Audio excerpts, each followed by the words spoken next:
It's a Tuesday morning. You're hanging out in the break room. Rochester's Classic Rock, 96.5 WCMF. How's it going, buddy? Pretty good, buddy. What's going on, female buddy? Doing good, buddy. 65 degrees right now. Going to get up into the mid-70s again, but it's going to be a damp one, it looks like. In fact, it may be damp the rest of the week. Got a little bit of rain going on now. Oh. Cloudy spot showers. A little rain tomorrow. A little rain Thursday. A little rain Friday. And then comes the weekend. Nothing but sunshine. You're far too early. Bills game forecast. Yeah. 72 sunny for your first 1 o'clock home tilt for the Bills. Damn. On Sunday. Speaking of the Bills, Yep. can we do a show where we have there are some bad takes we've had on this show. Oh, sure. Like bad takes. And we're all guilty of it here in this room. We're human. One man, probably way more than others. What did this idiot do? Yeah. But no, I don't want to talk about you. Uh-oh. So I do a podcast, a Bills podcast with my brother. Yeah. Offshoot of the show here called Let's Go Duffalo.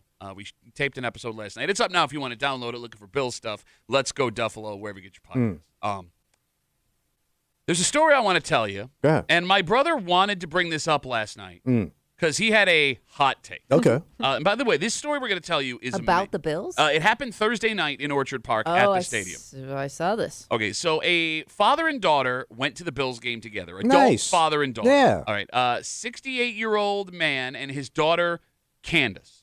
So Candace is at the game with her dad, and while they're watching the game, jumping up and down, he looks at his daughter and says, "I need a minute," and he sits down in his seat. A little out of breath. Yep. Now I'm going to read you a quote from WIVB in Buffalo who talked to Candace. Okay. Quote, "I was absolutely watching all the signs of life fade from my father's face. I truly thought he was absolutely gone. So he just went gray. It looks like he's having a heart attack." Okay. Yeah. So Candace... Boy, 68, that's prime time. So it says Candace is trying to process what's happening Yeah. here. She, in the moment, doesn't understand what's going on. Oh, there's so much chaos and everything. Folks in the section around her realize how bad this is, and they start shouting for somebody to come help. Sure. Out of nowhere, a nurse in the section rushes over to this man and starts performing CPR on her father. So the game is happening.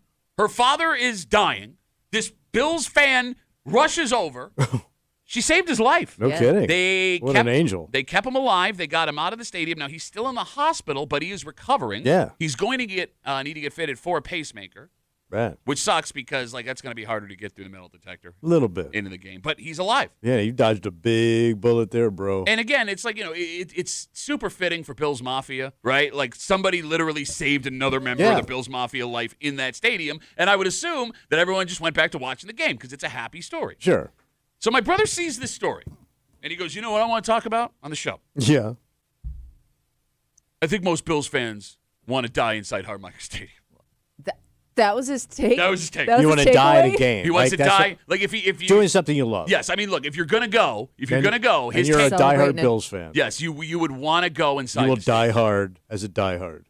Celebrating a touchdown, potentially. That was his take, and I could not believe. I was mad.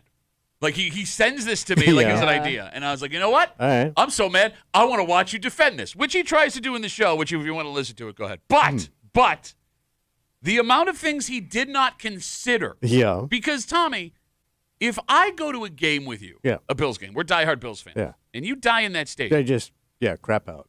I'm never going to be able to go to a Bills game ever again. Probably not. Even if you do try to muscle through it, that's always going to be in the back of your mind. Right. You were sitting there with a corpse. This is where somebody died. Yeah. This is where somebody died, right? And then everybody who doesn't know you, sitting in that section around you, is going to have one of the most traumatic experiences of their life. So you that, pretty much yeah. traumatized the entire section. Yes, and like God forbid, there's like a little kid sitting around you, right? Oh, who yeah, the big watches kids. a grown man die while he's there having the time of his life inside this stadium. My brother's good, you know, you get to go out the way you want it. You would also go never knowing if the Bills won. Thank you. I said the same thing. I don't It's not want the my. end of the Well, game. no. Your soul kind of hovers for a few minutes, right? Yeah, Don't you get to like watch you stuff think for a you few get to minutes? wait it out? I guess it all depends on what Yeah. you're into. But like, no, I said that. I go, I don't want one of my last thoughts to be, great, I'm not going to see the end of this game. Yeah. Yeah. Or like, does he think like, man, I nailed that, Death? I guess Yes. it was a very. It's all coming together, Death. It was a very strange take. Yeah. So here's the thing. That stadium has been around over 50 years. Sure. Yeah. Right? There are people that must have That's died kind of what inside I that was just stadium. thinking, too. Oh, yeah. Any stadium Probably of age. happened. If they didn't pass there, maybe they passed a little later. No, But they were on their way out. I mean, Yeah. no, even Kimmy, 50 years, somebody must have breathed their last breath in that stadium. You think though? Oh, yeah. You think that wouldn't have been a story though? You wouldn't know at the time because you don't know the person's dead yet until you get them into the ambulance and work on them, and then they pass. I mean, they could be passed, but you don't know. And Kimmy, I get that there are crazy stories they cover, news stories like that time a couple years ago that guy fell out of the upper deck and survived, by the way. But that makes sense. If somebody just has a heart attack, Kimmy, you don't know what you don't know what it is. Yeah. Think of what you are doing on game day as a Bills fan. You are drinking, you're smoking, you're eating, you're running around. Hell, if you're just climbing those stairs for some people is a problem. It's like a stress test. Exactly. You can't tell me there hasn't been some guy and he's gone. Yeah. So my sister's fifth husband had a heart attack at the house. Okay. And just to your point about consumption, right? So he's on the couch. They were both chain smokers. They just ate. They were having drinks, after dinner drinks. He's on the couch, and he just goes gray. So my sister doesn't know what to do. There's still a cigarette in the ashtray. Calls the ambulance. They come. They want to know, what did he eat? She goes, well, he's had a rib steak and baked potato with butter and béarnaise sauce, a couple of hard rolls, and cigarettes, and he's had about 4 Rob Roys. Hell yeah. And they're like, yeah, this makes sense. You should be dead. Did he make it? Oh, yeah. Ooh. But then he came and he's still stuck with my sister, so I don't know if you really made it. For God's sakes, man. Hi, bro, please. But, she didn't know, and he just looked like she didn't know what was happening to the guy. But when they looked at it, they go, yeah, this all lines up to a heart attack. 252 WCMF. Talking about this story that happened in Buffalo on Thursday. An amazing story. Adult father-daughter go to this Bills game. Dad has a heart attack. He's having a heart attack in the stadium. She doesn't know what to do. She's having a hard time processing. People around her start screaming for help. A nurse from that section runs down, gives him mouth-to-mouth, saves his life.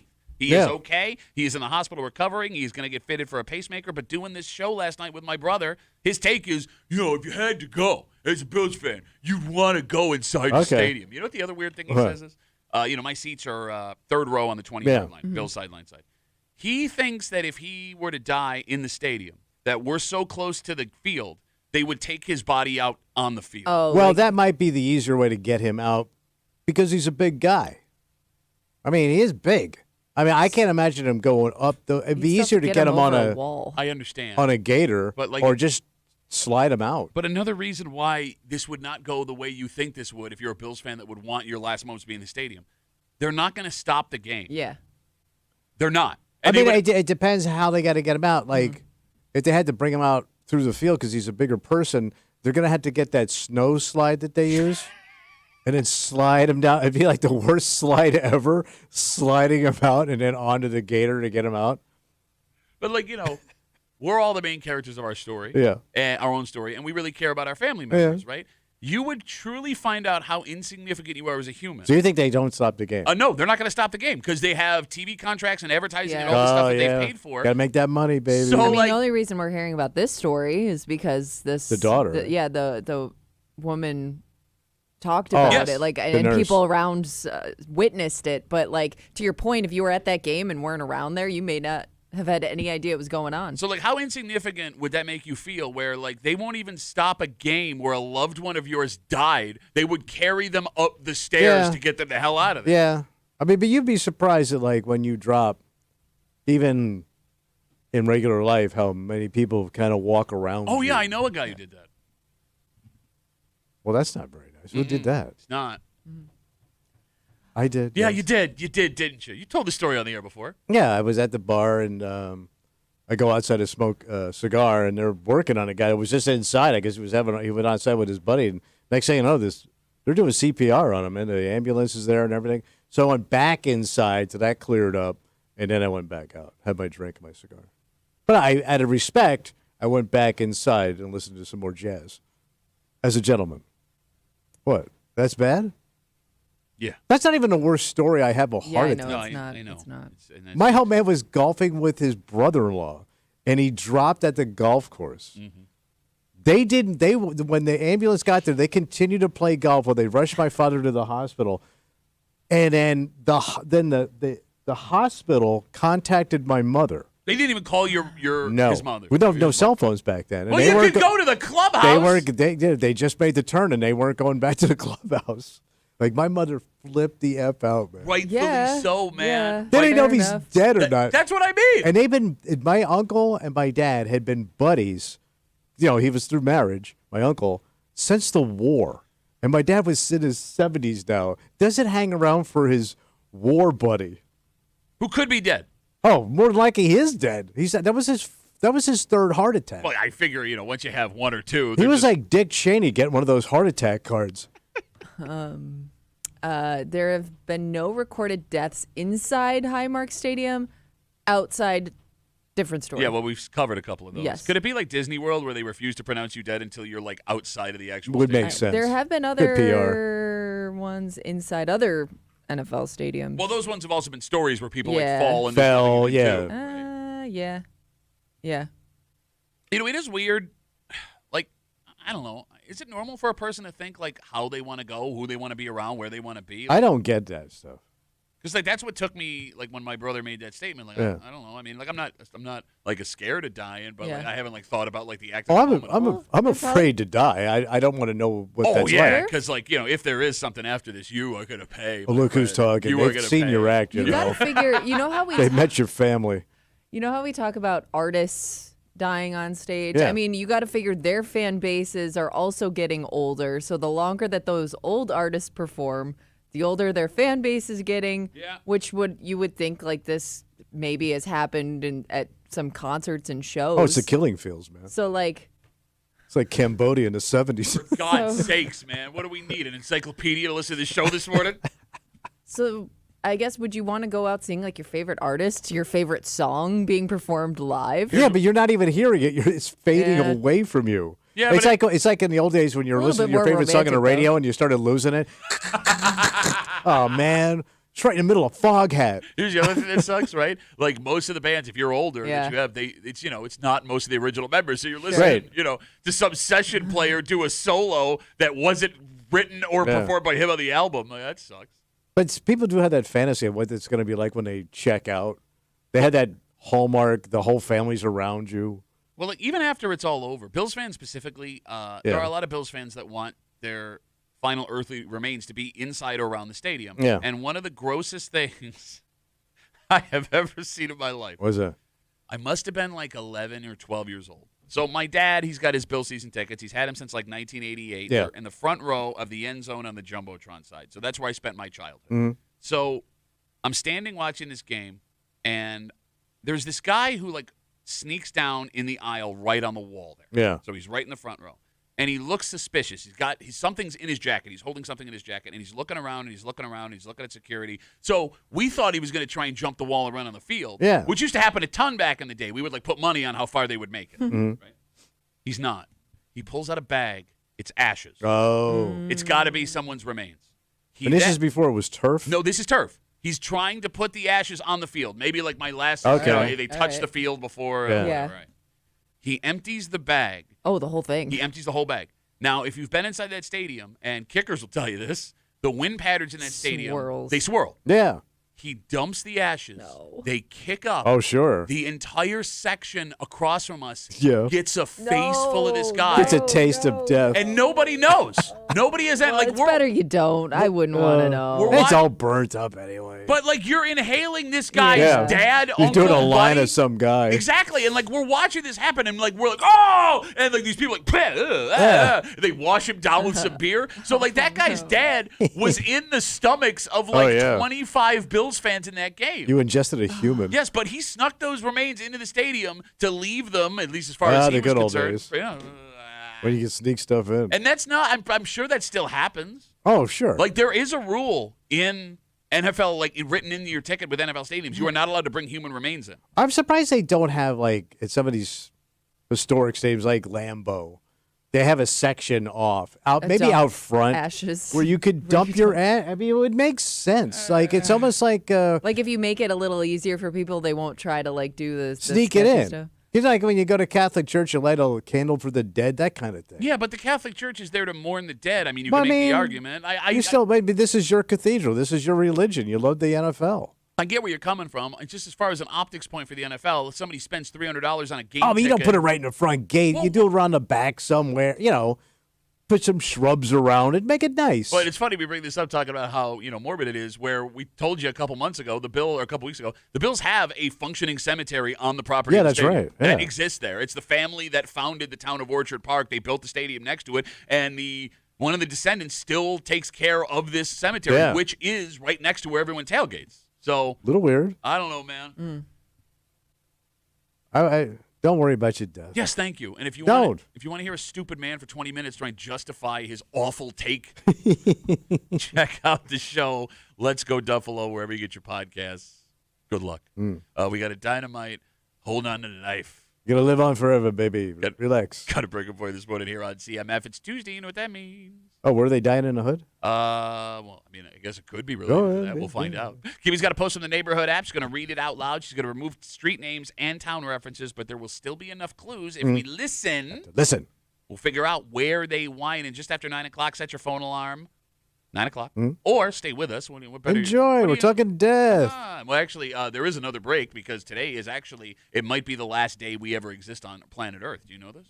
No. We'll get to that later. But before we get there, if you're going to live, you got to have great experiences. Yeah. We just talked about, paying to go to a sporting event and seeing like a memorial to a bunch of dead folks might be a little depressing. Paying for anything at this point is a little depressing because there is a big-time show coming to Rochester. Oh. And it's going to be here for a couple of weeks. And people are so used to spending a fortune to go to shows like this. Websites are taking advantage of them. Even though you can still buy face value tickets to this show. It's a very weird situation, and we'll get into all of it next here in the break room on CMF.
You want to get a ticket to like any major sporting event, concert, show? Yeah. Bend over. Whatever. I mean, look, we're at the point now where anytime you want to go do something super cool and it involves admission, you feel like you're going to have to pay a fortune.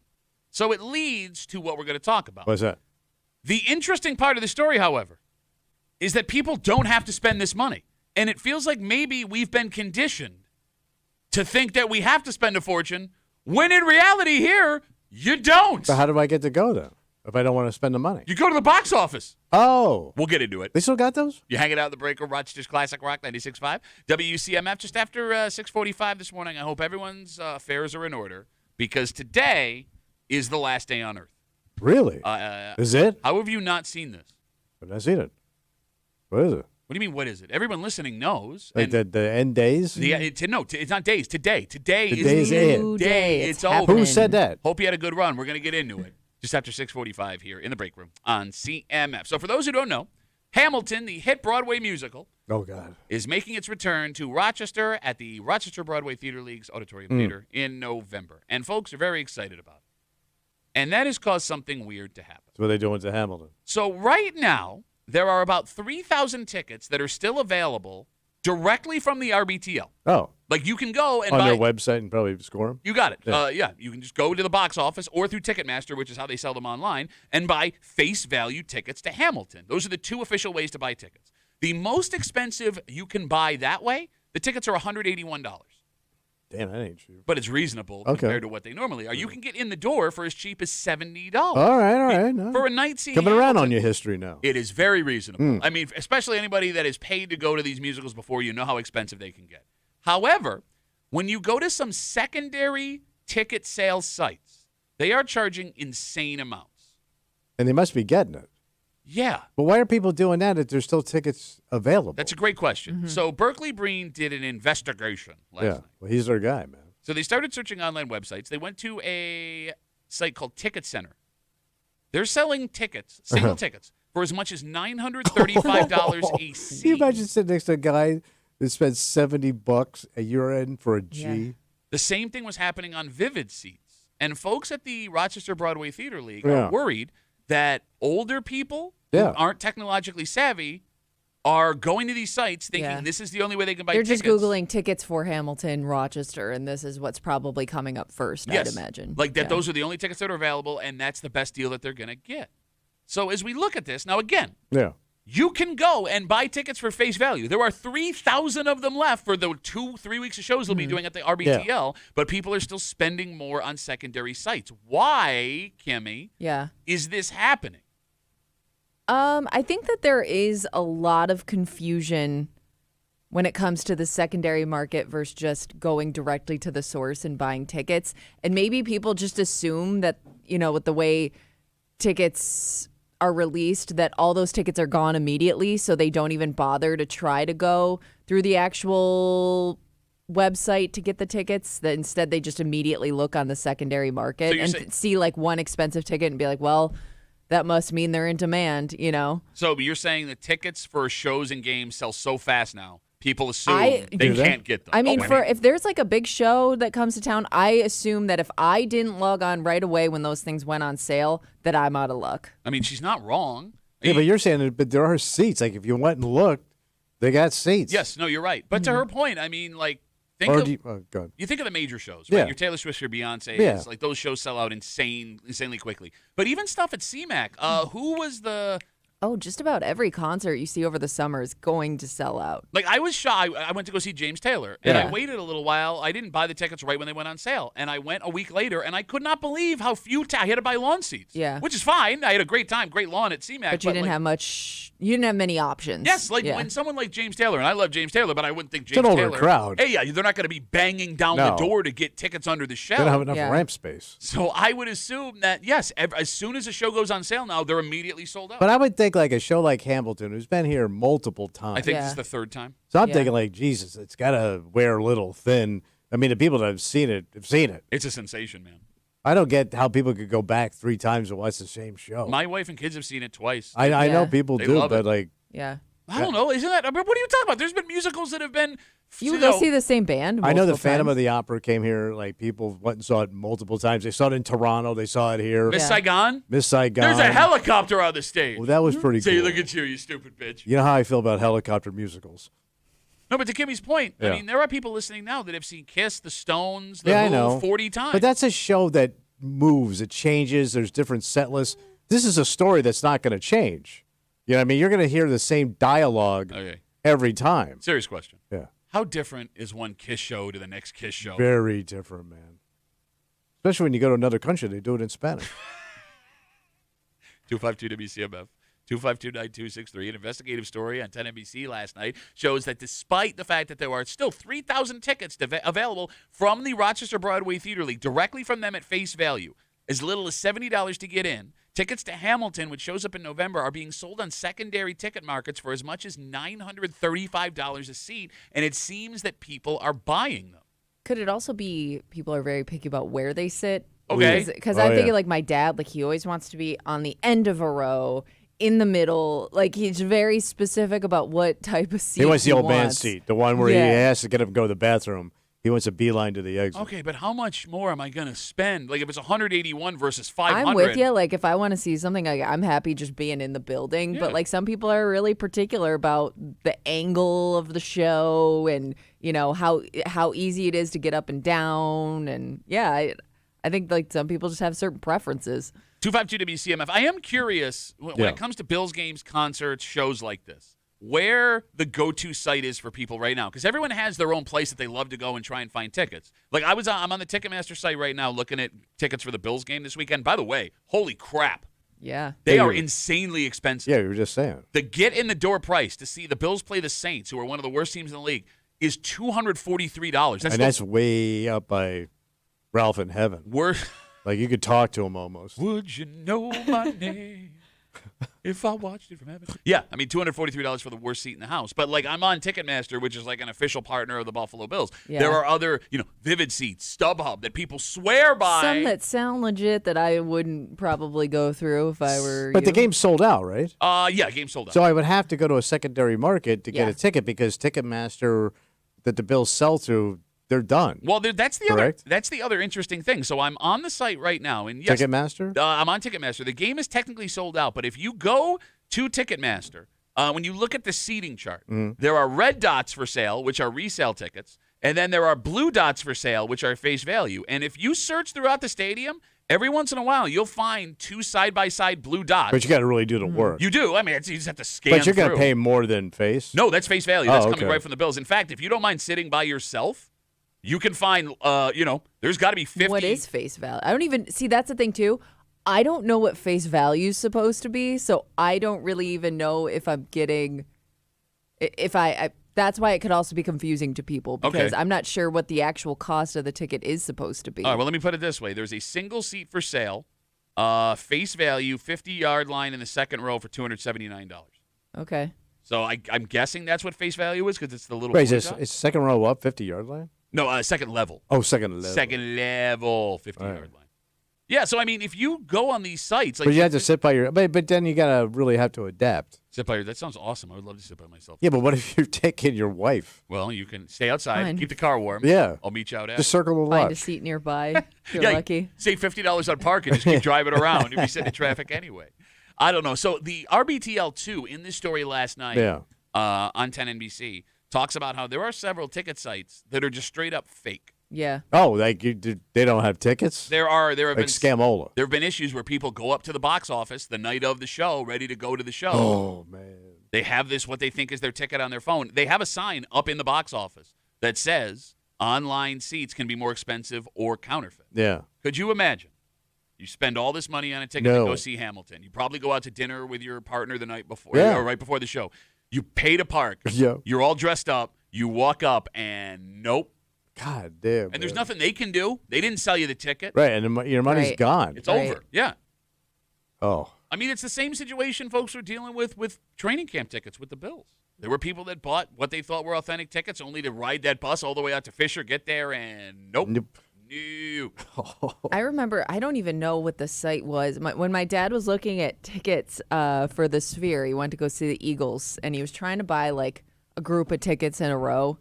And he called, luckily he called us to confirm, but he had found this site that was like very, very cheap when all the other tickets were going for hundreds of dollars.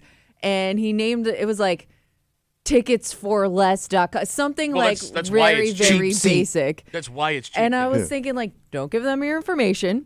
It's probably too good to be true.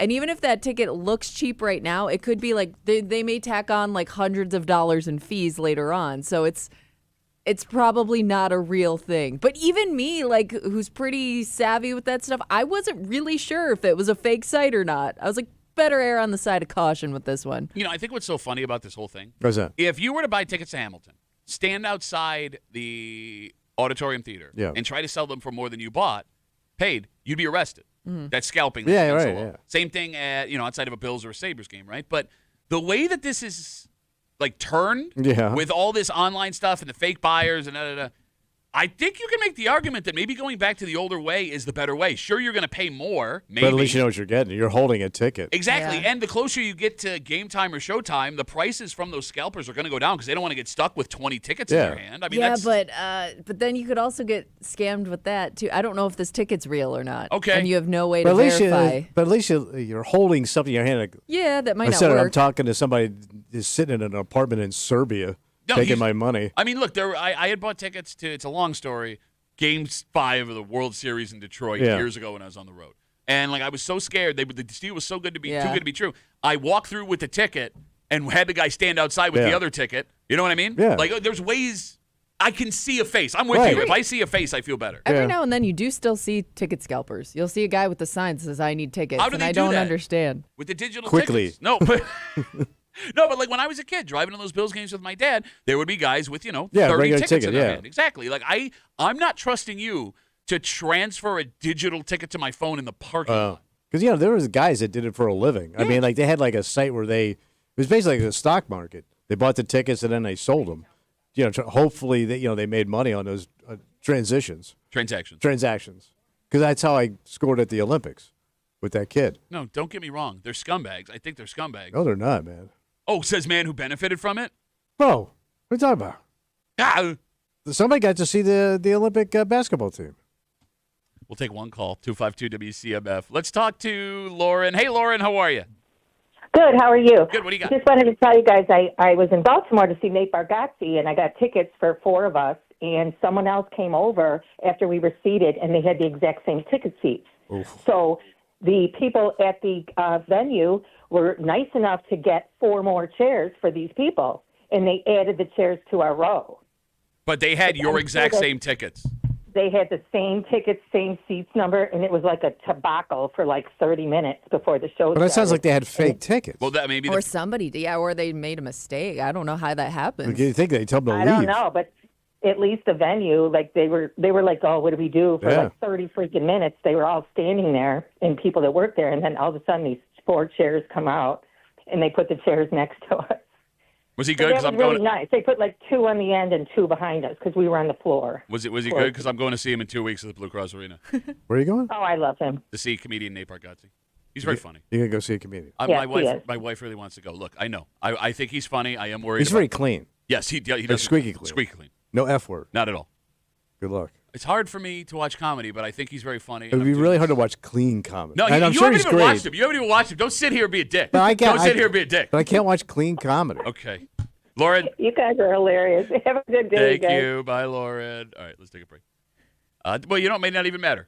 Why's that? Because today's the last day. Yeah, that's right. So what's going on? Well, it's actually the last day on Earth for some people because this has become a legitimate thing, Kimmy. A legitimate thing. Every few years, something like this pops up. You'll see a billboard here. But and is it tied to religion? It is tied to religion. Okay. But Kimmy, with the stuff that every couple of years pops up, there's. You think maybe stop believing in it? I agree with you there, but there's deeper meaning in the other ones that were scams. Sure. This one came out of nowhere, and the lengths people are going, believing today is the day. We'll get to it next here in the break room on CMF.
Bad news, everybody. What happened? Today, it's all over. Wow. All that has been and will ever be comes to an end at some point over the next 24 to 48 hours. Gotta wrap her up, huh?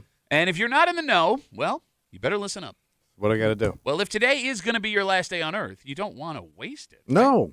You're hanging out at the breaker, Rochester's Classic Rock 96.5, WCMF. Just after 7 o'clock this morning, the statement of the day yesterday becomes our discussion today. Oh. Because off mic, a situation that Tommy's going through led him to say, and I quote, your wife doesn't want you doing anything dangerous until it saves money. Yes.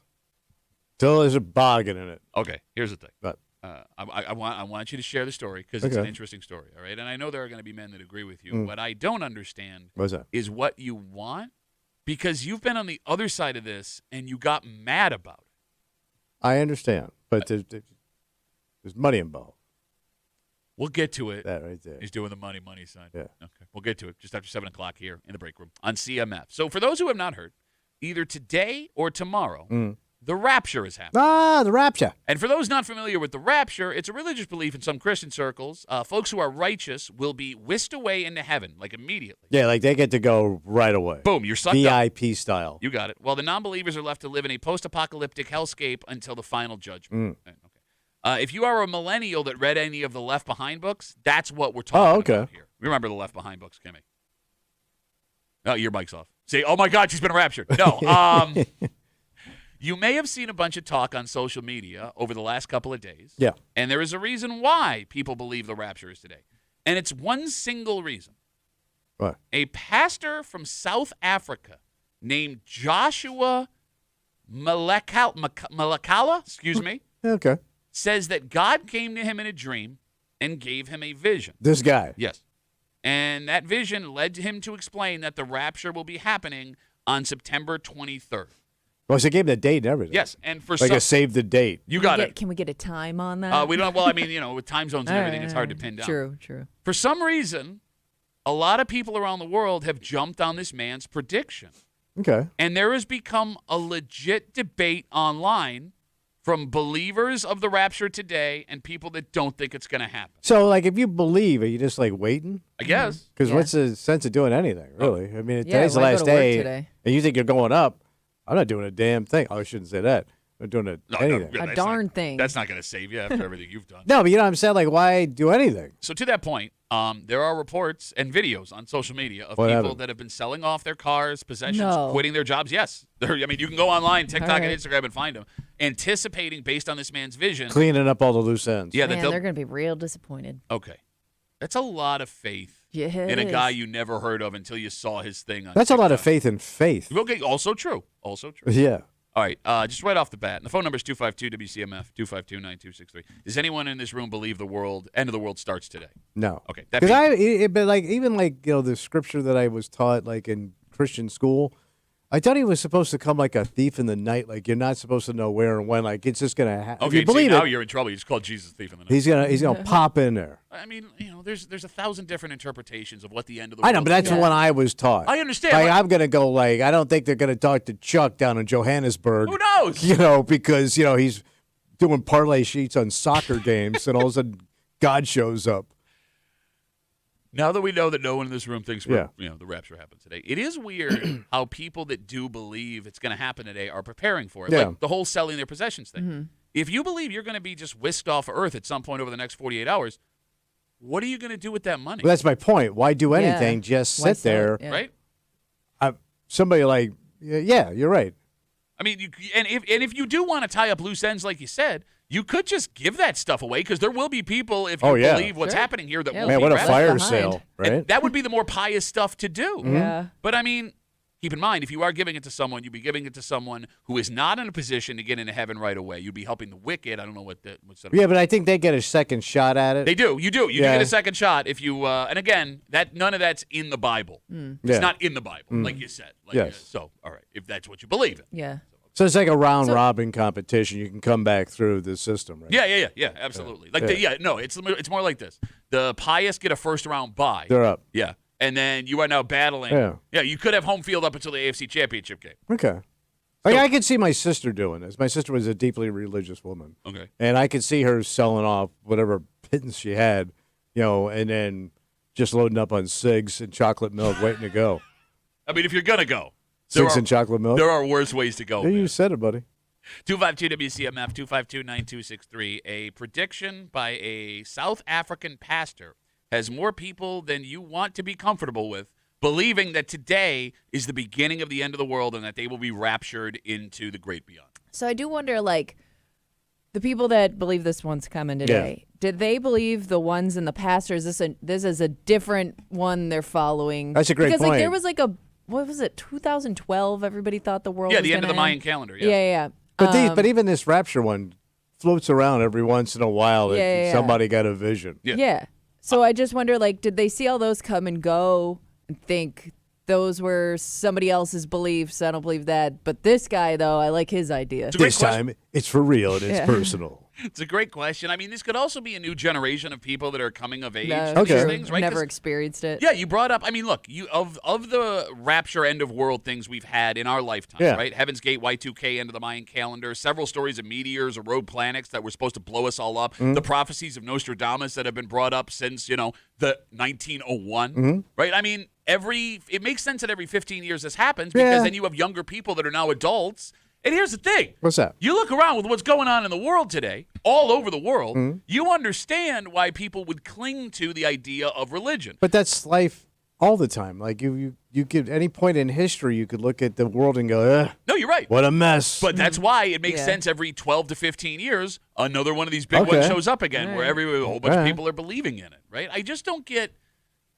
Right.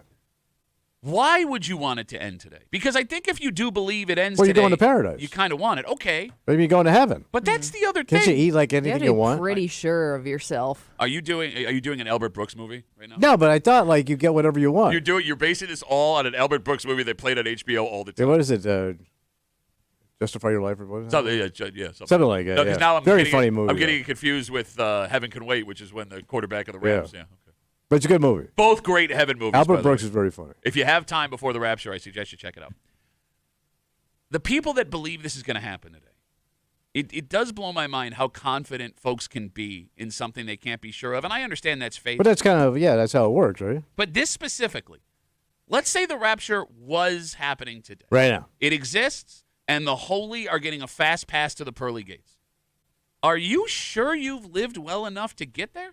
Well, some people do. Oh, no, I mean, they will. But I'm saying, like, if you look back on all you've done, all you've said, right, what you think is okay, what you think is not okay, it would be pretty embarrassing if you sold off your stuff, you quit your job, even if you didn't do that, even if you had just openly said, I believe this is happening. Sitting this one out today. Yeah, and you get left behind. Yeah, that's a big goose egg there, man. Because, like, if you sold your car, right, like, not only do you have to take the bus to go beg for your job back, but the folks that are around you who you thought you were more pious than, you're still kind of standing next to them. So it's like that kid that doesn't get drafted, but the whole family's on the couch? That's exactly what that's like. And you go, all right, well, it's tomorrow. It's a Chad Kelly situation.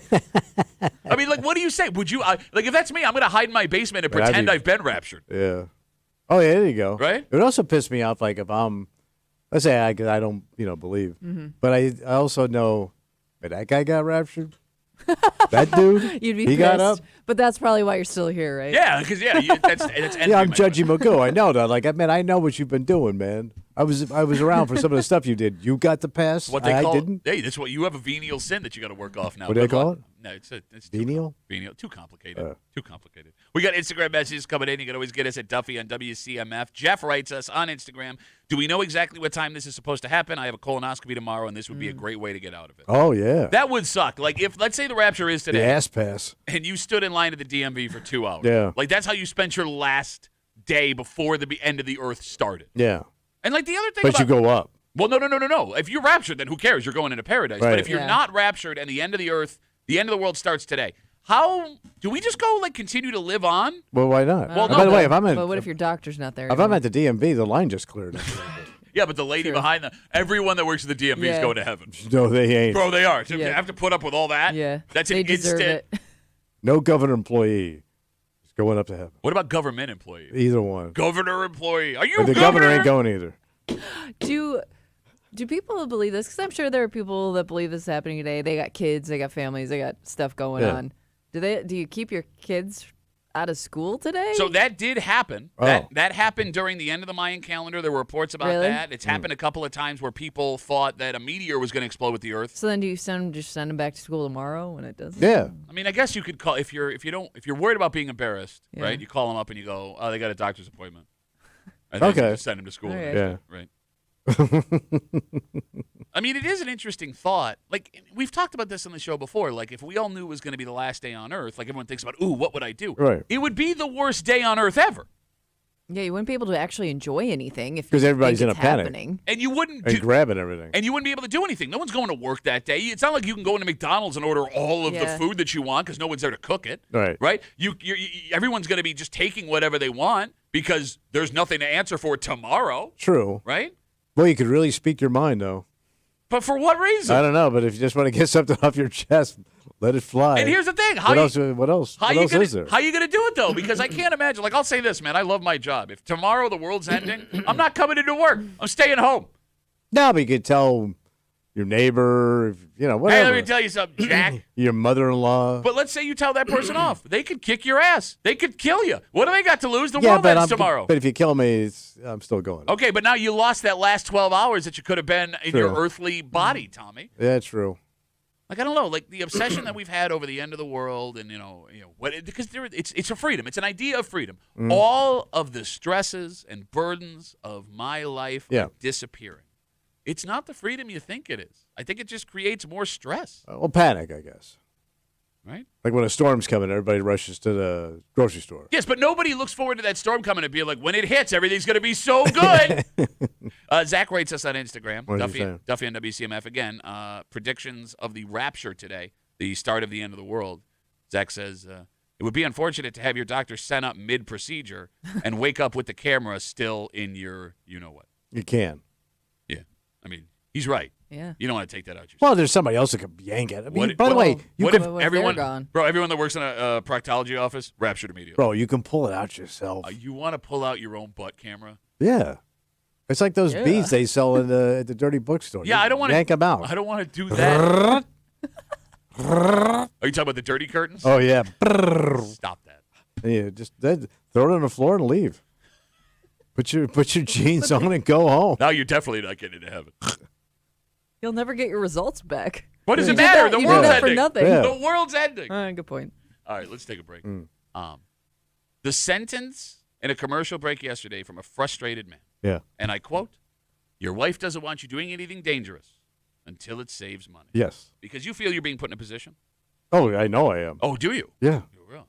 Victim Tommy? Poor little victim. Tommy? Oh, no. Little victim. This is weird to me. Why? Because this is what you wanted. Well, I like this over the other thing. I don't want to do that. That's how that works. We'll get into it. And we'll do it next here in the break room on CMF.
Men, yep. Your wife exists in your life for 3 specific reasons. What's that? 1, to love you. Yeah. 2, to give you a purpose. 3, to keep you from dying in a very stupid way. Yeah.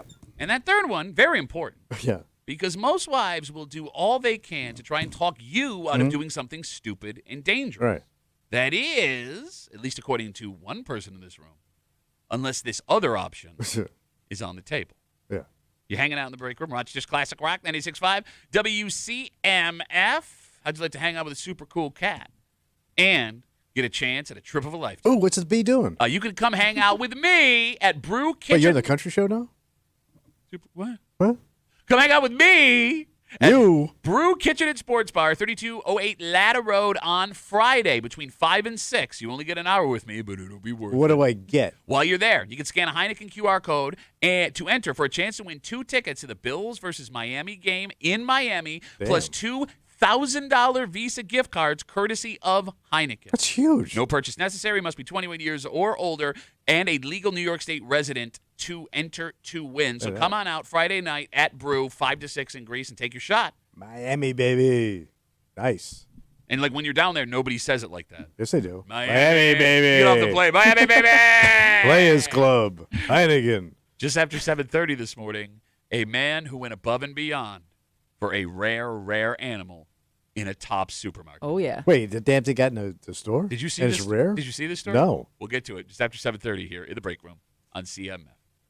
So we're sitting around yesterday in a commercial break. And Tommy, he's got it hard. You know, his life is very hard. He's got to come in and work 4 hours a day. Get kicked around. Yep. Then elder abuse. Then he's got to find something to do for the other 20 hours of the day. So he sits down, Kim, he goes, oh, you know, your wife doesn't want you doing anything dangerous unless it saves her money. Yes. Man. It's the truth, bro. But there's a reason why you said this. So my wife wants these high bushes, trees trimmed, right? Uh-huh. So she goes, I want to get a guy out here for that. I'm going, that's going to be thousands of dollars by the time I get out of what she wants done. And I got this pole trimmer. And it's I could do it, but it'd be like a stretch for me to do it. Okay. I mean, anything you're going to do up high is going to be a stretch. And she hates this pole trimmer because it's a chainsaw. She doesn't like me using it. She was kind of upset that I bought it. Okay. But then she's thinking, a couple $1,000. The limb hits Tommy in the head, no big deal. So she gave me the green light to do something I don't want to do, which is trim these trees now. Okay, so you do not want to trim these trees. You would rather hire someone. Because I can't get an angle on it where it's not going to come crashing down on me when I'm trimming because they're so high up. But I got to get a ladder and everything. So it'd be a little right? dangerous, what you're saying. Like your height, you could probably reach it. I'm 5'5", man. Yeah. I'm going to have to get it's super dangerous. You're a little guy. So, all right, just tell her. But she don't want to spend, 2-3 G. We'll just tell her you don't want to do it. Can't do that. Why not? Because then she's going to hire and spend 3 G. Okay, all right. Wait, so you don't want to spend the money. Neither of us do. Well, but you also talked her out of spending the money, it sounds like. Here's the thing. I don't want to spend it. I don't really care about these trees. Well, but when she said she wanted it done, you're like, well, it's going to be a couple $1,000. So you kind of talked her out of spending it. Yes, but I think she's okay spending it if I don't want to do it. But you're not okay spending it because you can just say, I don't want to do this. It's $3,000, man, for trees that don't matter. Okay. They don't matter. I think the first question that needs to be asked. What's that? All right. Who's the homeowner? Well, we know that. Well, look at this. Do you think your wife throwing that weight around? Do you think your wife truly understands how dangerous this would really be for you? Well, she doesn't like me using the damn machine, the pole trimmer, so obviously she does. But no, she's not the tree trimming type, and you're someone in the past who has wanted to do stuff like this. I mean, I've used it. For those who are new to the show, 2 or 3 years ago, Tommy wanted to take branches down in a tree in the backyard, and his wife insisted, do not do it, it's too dangerous. So he waited for his wife to leave the house to run errands. Yeah. He then climbed up in the tree with this same pole trimmer. No, something different. Something different. But something dangerous. But you climbed up in the tree to take the ladder, climbed up. And you got stuck in the tree. I was Jungle Jim for half a second. And you had to wait for your wife to come home to rescue you out of the tree. Yes. Okay. Well, the ladder fell over. Okay, so is it possible after that experience, she believes you can do this? I don't. Yes, I. Okay. Or that you'd want to do it. But you know how wives are about money. No, I understand why, and we'll get to that. I don't disagree with what you're saying here. I just find it weird. After that fiasco, you're going, why would she think I want to do this? After she caught me lying to her, going behind her back, and getting stuck in a tree to trim branches. All right. The question is 252-WCMF, 252-9263. Is what Tommy says true? Is your wife fine with you potentially hurting yourself if it means you won't have to spend as much cash? Because it feels like a bad take. Yeah. A bad take? It feels like a bad take. What do you mean? Well, women are the ones that are talking us out of doing home fixes. Right. Like, I feel like I know more guys that try the home project themselves first, screw it up, and then you got to get the expert in. Oh. But it's only because they insist that they can handle it. But this isn't like putting in a toilet. It's literally just knocking off a limb. Okay. Okay. But are you talking about the tree or your arm? Both. So it's easy, is what you're saying. If I was a bigger person and a little bit more skill with a chainsaw, yes. But since I'm short and I'm old, no. Okay, but to Kimmy's point, our wives historically don't seem all that keen on letting us just go willy-nilly outside, inside with whatever, which could mean them asking you to do something. It reveals something else here. What's that? That your wife in this specific case has way more faith in you. Yeah, she thinks you can handle it. Than she should. No. You don't think that's it? No. It's called you're expendable. I mean, look. But yes. You're a cynical man, and it could be that. I don't know. Well, I am a stepfather, which is an honorary degree that can be revoked at any time. Absolutely. So, and she knows this. Okay. So let's step boy get up there on his step stool and do a little step trimming. Okay. Look, I get that you I mean, she might be literally on dating sites while I'm doing this. Well, if she should be on dating sites now, just based on her poor daily life. But, what? I mean, maybe it's not about, her first thought isn't saving money. Her first thought is not risking your health in exchange for a fatter bank account. I mean, she either does not understand the danger. She knows the danger. Or she doesn't think you'll be in over your head. Mm-hmm. It's literally over my head. That's the whole thing. I understand. This thing is literally over my head and will land on my head if I do it wrong. Okay, but you've taken on other challenges, like we said. And that's why she may be a little confused as to why you are drawing the line here. Yeah, you're being inconsistent. Well, yeah, no kidding. I'm a human being. Oh, I'm just a human, guys. I'm flawed, baby. No, look at me. A guy who never apologized for anything wants to say I'm flawed. Oh, no. I'm so smart about everything except now because I'm going to die on a ladder with a chainsaw, you bitch-ass bitch. I also think your wives don't want, want their significant other to try these things, not because it's a dangerous thing, but because they think you're going to screw it up. So look, I mean, she doesn't think you're going to screw it up. Well, it's pretty base stuff. I mean, you still need a skill, but I'm not doing trying to be an electrician or a plumber, you know? I'm not even trying to be a lumberjack. I'm just trying to take down a couple of limbs. No, but I mean, to Kimmy's point, she looks you up and down. I mean, look, let's be real here. 252-WCMF. Yeah, be real here. 252-WCMF. I know what I already know. There are branches that are just over Tommy's head when he gets on a ladder with his little chainsaw pole that he bought because you want to be a real man. His wife, when told that it would cost thousands of dollars to get those trees trimmed, suggested that Tommy just gets up there and do it. Right. And you don't want to do this, but you're not telling her you don't want to do it. No. Right? Like, bro, if your wife was just looking to save money and putting you in harm's way, it would be totally acceptable for you to say, hell no, I'm not doing it this way. We'll call a guy. Okay. But if she genuinely believes you have it in you to get this done, are you disappointing her by not doing it? Apparently, well, the way you're saying it, yeah. Well, but the fact that you're not immediately saying hell no also leads me to believe you know that you are disappointing her by not doing it. I guess. If she believes in you and you can't come through, she may see you as less of a husband. Well, I'm Chumpola. Well, here's the thing. And, again, you're my friend. I say this as a friend. Here we go. But can we Bend over. Can we be honest with each other? I know you 25 years. You don't have what they like to call man skills. What do you mean? Well, if there was a fight, you're not going to be able to defend her, right? Well, I'm small. You're not going to be able to intimidate anybody. I'm old. You don't know anything about wildlife, so if there was an animal attack, you're also a coward, so there's no guarantee you wouldn't run in the other direction. Also a known hider. A known hider. So, all of these things, your wife is aware of this, right? Yeah. Maybe she's just looking for any kind of value in you. And I know that sounds harsh. That's just, what? What? Something. What? Tommy, do you bring anything to the table, Tommy? No, serious question. What? And I'm your friend. I'm your friend talking here. We're just yeah, buddies yeah, talking. Yeah, go ahead. Go ahead. Friends can always have the hardest conversation. Yeah. What value do you bring to your marriage? I bring home a nice pittance. I said pittance. Look at those tracksuits. He spends them brings fashion to the household. All the money he makes, he spends on Amazon direct ads for tracksuits and hats and socks. Tracksuits, hats, and weird jerkies. So you're saying, I'll come up a little short. Well, no, I'm just asking you because your wife loves you, and that's awesome. Now I got to think about it. She really loves you. Yeah. I don't know why she loves you. Yeah. What would you say is your biggest?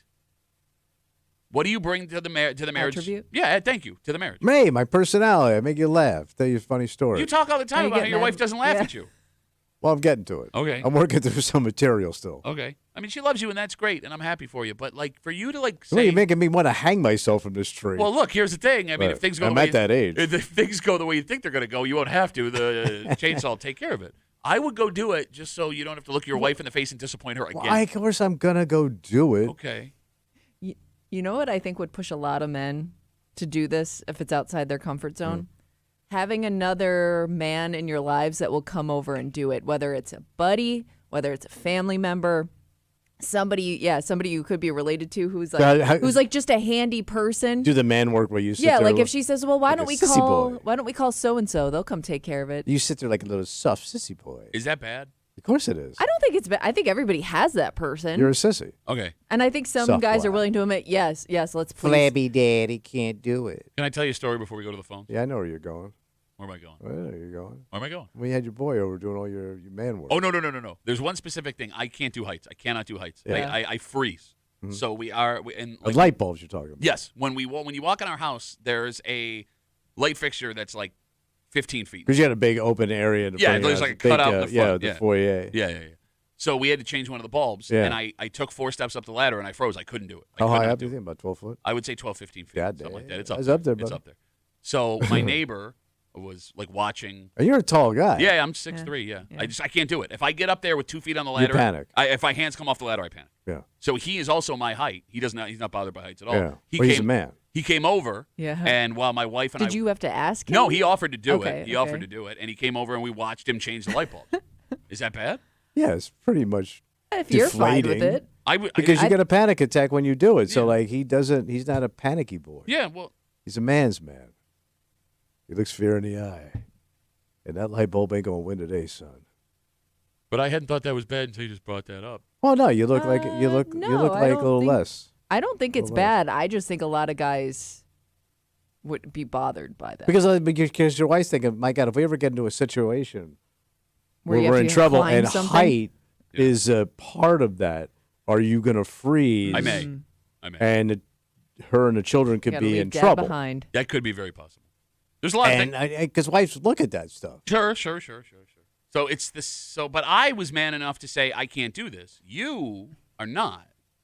You're just bitching about it. Yes. Behind her back. Yes, you just freeze. Like Mitch McConnell in a conversation. What's going to change that? Mitch. Like, would it? Would it bother you? Because let's say your brothers lived here, and your brothers are handy guys, right? Actually, in great shape and handsome. Yeah. And they have money. Would it bug you if your wife called your brother to come handle some of these things? Yes. It'd be embarrassing, man. I'm surprised it would bug you, though, because I would think you'd be like, yes, send him up there. Let him do it. Well, it didn't until you two pointed it out. Well, but you're the one that came in bitching yesterday. Yeah. I know. I'm just trying to make sure we're all on the same page. No, but I come up with these problems, and you guys just like make me feel like a little pipsqueak. Well, look, I mean, what do you want to do? I say spend the money and get somebody to do it. You're the one talking yourself out of it. You got $3,000 to throw around? I don't. You ain't got no $3,000. But you got a big ass man around the house to do all that stuff. But you don't want to do it, so I guess that's your only option. You got like one of them working elephants you see in India, like are moving the logs around. Oh, you're getting pissed at us saying this to you. What do you want to have? You want to have a surface level coworker relationship, or are we going to be friends here and have a hard discussion? I like a good blunt conversation where I get kicked around it. Okay, all right, fine. In that way, yeah, your wife's stupid and she shouldn't have done that. Yeah. Oh man, you're so right, Tommy. How dare she? Oh man, women, right, guys? They be shopping all the time. Shut up. You know what the problem is, Pat? What? He doesn't have a tree cutting outfit. Well, it's interesting you bring that up. Oh. Because Troy writes us on Instagram, Duffy on WCMF, the easiest way to get us. What does he say? Not for nothing, but Tommy in a color-coordinated lumberjack outfit with a pulse on a cigar would be hilarious. Yeah. He doesn't wear flannel. No. I don't own any flannel. Flannel because it's for real men. You don't own no flannel. I got so you much ain't got no working flannel. Every person owns at least one flannel. It's not working flannel. A working flannel. What's a working flannel? When you're doing a job. Thank you. Any flannel, you can work in any flannel. But you don't work in your flannel. Doesn't matter. I still have flannel, which you don't. I do not have flannel. Little people don't look good in flannel. I look like a thermos. That's not a rule. I look like a thermos. 252 WCMF. Tommy's wife wants to get some tree branches trimmed over their driveway up high. Yeah. Tommy tells her, it's going to cost thousands of dollars to hire someone. So then she suggests Tommy get on a ladder and go do it with his fancy chainsaw pole. Yeah. You're terrified to do this. You think you're going to hurt yourself. Well, because it's so high up, I had to literally get underneath it where the branch would fall on my head. And it's a pretty thick, knockout branch. Which is fine. Fair. That's a fair thing. Right. And you said yesterday in a commercial break complaining about this that your wife is fine. Your wife never wants you to get hurt, do anything dangerous unless it saves money. But you, again, have not stood up and said, I don't want to do this. She is unaware that you don't think you can handle this, unless she's listening right now, which would be the most coward way to go about this, by the way. Hopefully she's listening. I come home and she says, honey, you don't have to do this. Look, we all have our roles in our marriage, right? And the older you get, the less confident you are able to handle your role. Well, you start aging out of some of this physical stuff. Absolutely. But if you've had a role for years and years and years, and all of a sudden you don't feel confident you can do it safely, are you taking it upon yourself as a man to let your wife know the roles are no longer what they used to be? No, because I live in a very old neighborhood where most of the cats are my age and older. And I still see guys out there power washing, hanging Christmas lights, doing yard work. There's one guy, I'm telling you, man, the guy's in a bad way guy. And I still see him out there, man, struggling, but he's out there every day doing it. God bless him. It looks miserable to me, but the guy's got to be pushing 80 and still dragging his ass around the yard doing stuff. I think guys... Is that just being stubborn, though? Yeah, he probably has people in his life that could come at least help. Stubborn, but won't let him. Control freak. Yeah. It's, everything guys are. Okay. But, with that idea then, right? We could have been making fun of men for years for doing stuff they weren't qualified for all the wrong reasons. Because we always thought that we men were just stupid and stubborn trying to do stuff around the house we couldn't handle. We are. But maybe these guys that are breaking themselves, breaking stuff and hurting themselves trying to do stuff around the house, they just didn't want to let their wives down. Yeah, it could be that. Wanted to be needed. But either way, the one that wins is urgent care.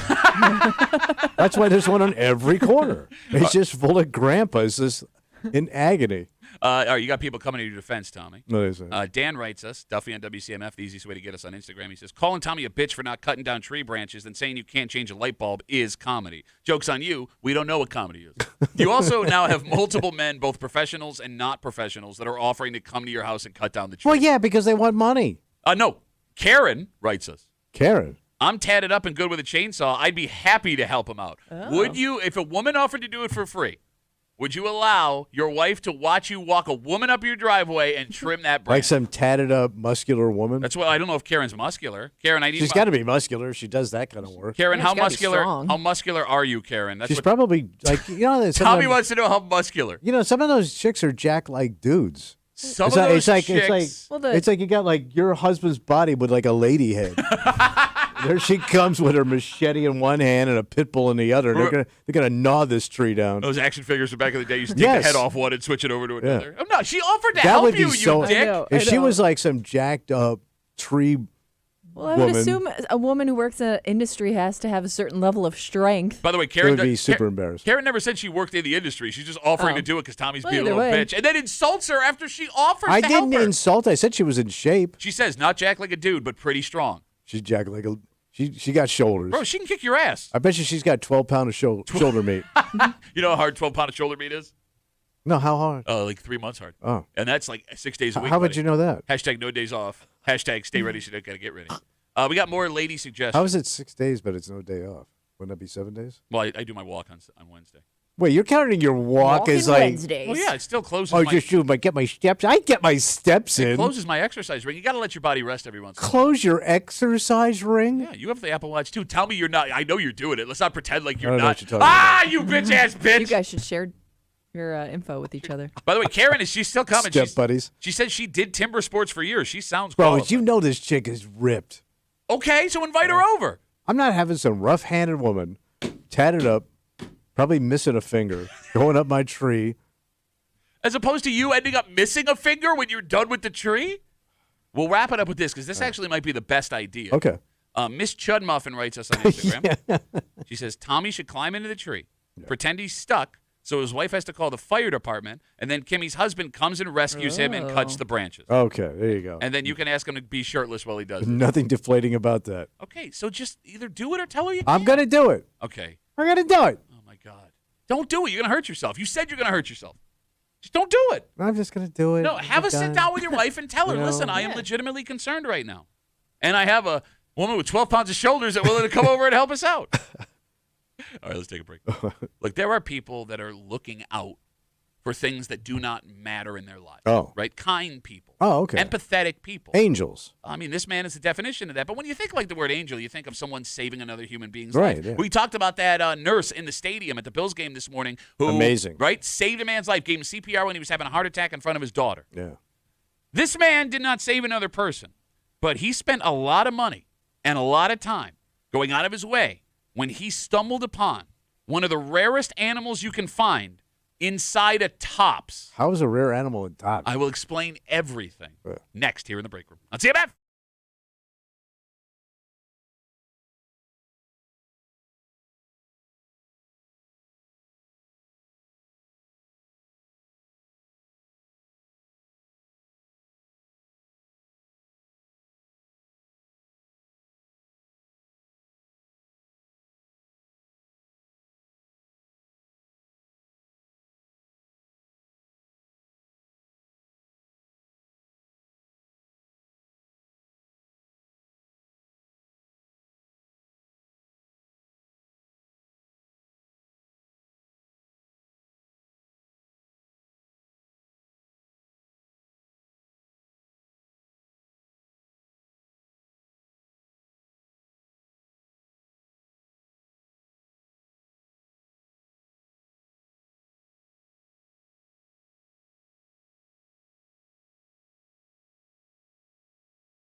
This man was not going to let a 1 in a million animal end up on someone's dinner plate. No kidding. And he went to great lengths to make sure he accomplished this mission. You said it's a very rare animal. It's one of the rarest, like on the planet. How did it end up at Tops? I'm going to tell you. It's the deals. It's a hell of a story. But it's one that's a bit of a head scratcher because there are people who are going to want to pat this guy on the back for a job well done. Mm-hmm. And there are others who will have no idea why he put in all this time and effort and money to save the life of a water bug. A what bug? Water bug. That's an actual bug. You're hanging out in the break room. Rochester's Classic Rock 96.5. WCMF Fall's hottest accessory? Yeah, what is it? Goosebumps. What? The Haunted Hayrides of Greater Rochester, they're back, scarier than ever, and it's not just a hayride, it's a nightmare on wheels. What? New this year, the Haunted Beer Garden. You can grab a drink to calm your nerves if you're 21 and over. May I suggest the booze? Boo! Yeah, that. Opening weekend starts this weekend, September 26th in Williamson. Tickets at hauntedhayridesrochester.com. If you want VIP front of the line fright, snag a line jumper pass, bring your friends, lose your voice, post the pics. The Haunted Hayrides of Greater Rochester, brought to you by the Barnes Firm personal injury lawyers who won't leave you in the dark, and by Plato's Closet in Victor, Greece, and Henrietta. We'll jump into this story on 13 Wham from over the weekend that profiles a man named Coyle. Coyle. And Coyle lives in Brighton. He was shopping recently at the Tops on Jefferson Road when something very unique, Tommy, caught his eye. What did he say? An orange lobster in the lobster tank. Oh. Okay. He said he knew right away how rare this animal was. Mm-hmm. Did you know an estimated 1 in every 30 million lobsters are born orange? Look at that. 1 in 30 million. Damn. So this is super ass rare. It's one of the rarest animals on the planet. Right. Like, I always thought when one of these things showed up, it was like a big deal if they're caught, like they have to throw them back or they choose to throw them back because it's such a rare thing. Like, or that or like the blue lobster, whatever. Blue lobster we've heard of, yes. The rock lobster. All like, I never thought they made it that far to the point where they're now in a tank in a grocery store. Where would you find the rock lobster? Well, at the bottom of the tank. Oh, I thought you were saying a shack in the woods. There's a lobster. Boom! Go to the Haunted Hayride Bar. Booze. Okay. So because these orange lobsters only show up 1 in every 30 million so what lobsters, did he do, buy it? He went. No, bro, buying it is one thing. He was not going to let this end up on someone's plate. So he got to work. First, like you said, he bought the lobster. Right. All right. Then he went down the road, Jefferson Road, to Palmer's. He explained the situation to them. Wait. They also sell lobsters. Understood, but they have something he needed. He borrowed some lobster tank water, which I guess you specifically need for these things to survive. Why couldn't you just buy it from Tops? I don't know. Maybe he asked and they wouldn't give it to him. Okay. So they Palmer's lets him borrow the lobster tank water. That gave him some time. This ain't gonna work, man. He went down the street, further down Jefferson Road, to Petco, bought a 20-gallon tank. This guy's insane. And 20 gallons of seawater that they sell at Petco. Okay. We're not done yet. Wait, they sell seawater? Yeah, there's special fish. Oh, yeah, okay. okay. Right. Yeah. Okay, so Kyle has now had to spend a bunch of money to keep this rare lobster alive. He got home. He emptied the water into the tank and brought it to the temperature where the lobster needed it to be to live. So at this point, you may be thinking Kyle did all of this to have his own pet orange lobster to show off, which would be pretty cool. I'm guessing he's taking a road trip. You got it. Once he had the whole setup, Kyle reached out to an organization off of Long Island. He told them what he had done. And the Lobster Observatory? And asked if this organization could rehab the lobster and put it back into the ocean. I hope they said no. They agreed. Well, this is like their job. I mean, this is what that organization lives for, right? This organization traveled from Long Island. Wait, they came up? Yep, to come get the orange lobster. Who's paying for that, man? One lousy lobster tail. Oh, he didn't drive it to them. They came to him. Story says it came to him. By the way, they got a special unit. By the way, Kyle named the lobster Jean-Claude, which no matter how you feel about what he's doing, great name for a lobster. Great name for a lobster. So they came and got the lobster, and the plan is to allow the lobster to get strong enough to put him back in the ocean so he can live his unique orange life to the fullest. Okay. Interesting story. Lots of work on Kyle's part for literally no payoff for him personally. Yeah. Tommy, when you hear this lobster rescue story, do you see Kyle as kind and extraordinary, or do you see him as a weirdo? I see him as a fool. He's a fool. Why is he a fool? Oh, my God. They go through all that for some stupid water bug Okay. that you could throw it in the back in the ocean, some goddamn hammerhead shark snap it up in a second. Yeah, sure. But at least he gave it a chance. What about here's the thing, like, why don't you save all the lobsters if you care about lobsters? Why don't you grab them all and take it back? You're going to be that guy. Well, yes, I am, because 30 million lobster. So he doesn't care about all the lobsters. He cares about the one that's 1 in 30 million. That's an understandable thing. By the way, it's just a different color. It's not a special lobster. It doesn't do math. It doesn't sing or tap dance. Are you talking about a math lobster? Yeah, math lobster. Where's he do his math? There's some math in the woods. No, but you know what I'm saying? Like, it doesn't do it. It's just a stupid bug. The phone number is 252-WCMF, 252-92. And by the way, the lobster don't care. Yeah, of course the lobster don't care, which is what makes us more extraordinary. Like, the guy went way out of his way. He went too far out of his way. Don't you think? I don't know. It's sad. Look, I kind of respect it. The guy had a mission. He accomplished his mission. I mean, I get it. It's 1 in 30 million. I don't have it in me to do this, but feels really good about it, too. You know? He's going to get into lobster heaven if he gets raptured today. I mean, let's break this down. It's a cool story. I'm impressed that he even spotted that thing and knew it was immediately something that was that rare. Like, how many people are that much of an expert because it's not like a completely different color. It's just like a slightly because you're thinking of tone. You're thinking of cooked lobsters that are red. All the lobsters in the tank are brown. This thing would stand out. You're right. It would stand out with the other lobsters. Yeah. It's the Bayheimer lobster. Exactly. It's picking its nose, hurting itself. Ow, ow, ow, ow, ow, ow, ow. Kimmy. Yeah. You know, you wonder how this kid knew immediately that this was a rare lobster. It is a fact that every man walks around with no fewer than 10 useless animal facts in their head. Yeah, you're right. So this was one of his useless animal facts. I would just assume that like it's in the tank, so somebody clearly other people saw this and realized it was a rare thing, so it must be okay. You know, I would just talk myself. Know. Yeah. I mean, like, you know, why would somebody who works in the seafood department at Tops know? I don't know. You think you see enough lobsters. This one looks different. What would you do with it anyway? You sell it. They're in the business of selling lobsters to eat. Well, Kyle brings up an interesting theory as to why it was still in the tank. He thought because it was so unique looking, maybe people thought it was diseased and they didn't want to eat it. All right. That makes sense, right? It's different looking. But now with your phone, you can Google anything. If you have a question, you can look it up. But you would have to walk by the tank, see an orange lobster, be like, ooh, that piques my interest so much. How rare are orange lobsters? Right. 1 in 30 million. And then you would have to have the wherewithal and passion that Kyle has for lobsters, obviously, to go through all this. Because when it comes to him spotting this orange lobster in the tank at Tops, buying the lobster, borrowing the seawater from Palmer's, buying him a tank, getting the seawater from Petco, bringing it home, reaching out. Well, how much money has he invested in this stupid thing? He's got to be over $1 billion. Oh, easily. What's a tank cost for a lobster? A tank, the water, the lobster. What do you think the lobster costs? Probably $25. You can get a lobster that cheap? Cheap. That's one goddamn piece of fish. No, I don't eat a lot of lobster. I always assume that lobsters are like $90. $90? I don't know. I don't buy. At a restaurant. Who buys lobster out of the tank? Well, obviously people do. That's why they got them. How many times a year you buy lobster out of the tank? I haven't done that in a while. I have, though. Probably a couple years ago. Okay. Anniversary thing. I got you. Yeah. What? I don't believe you come home and I feel like once a week now you're buying lobsters.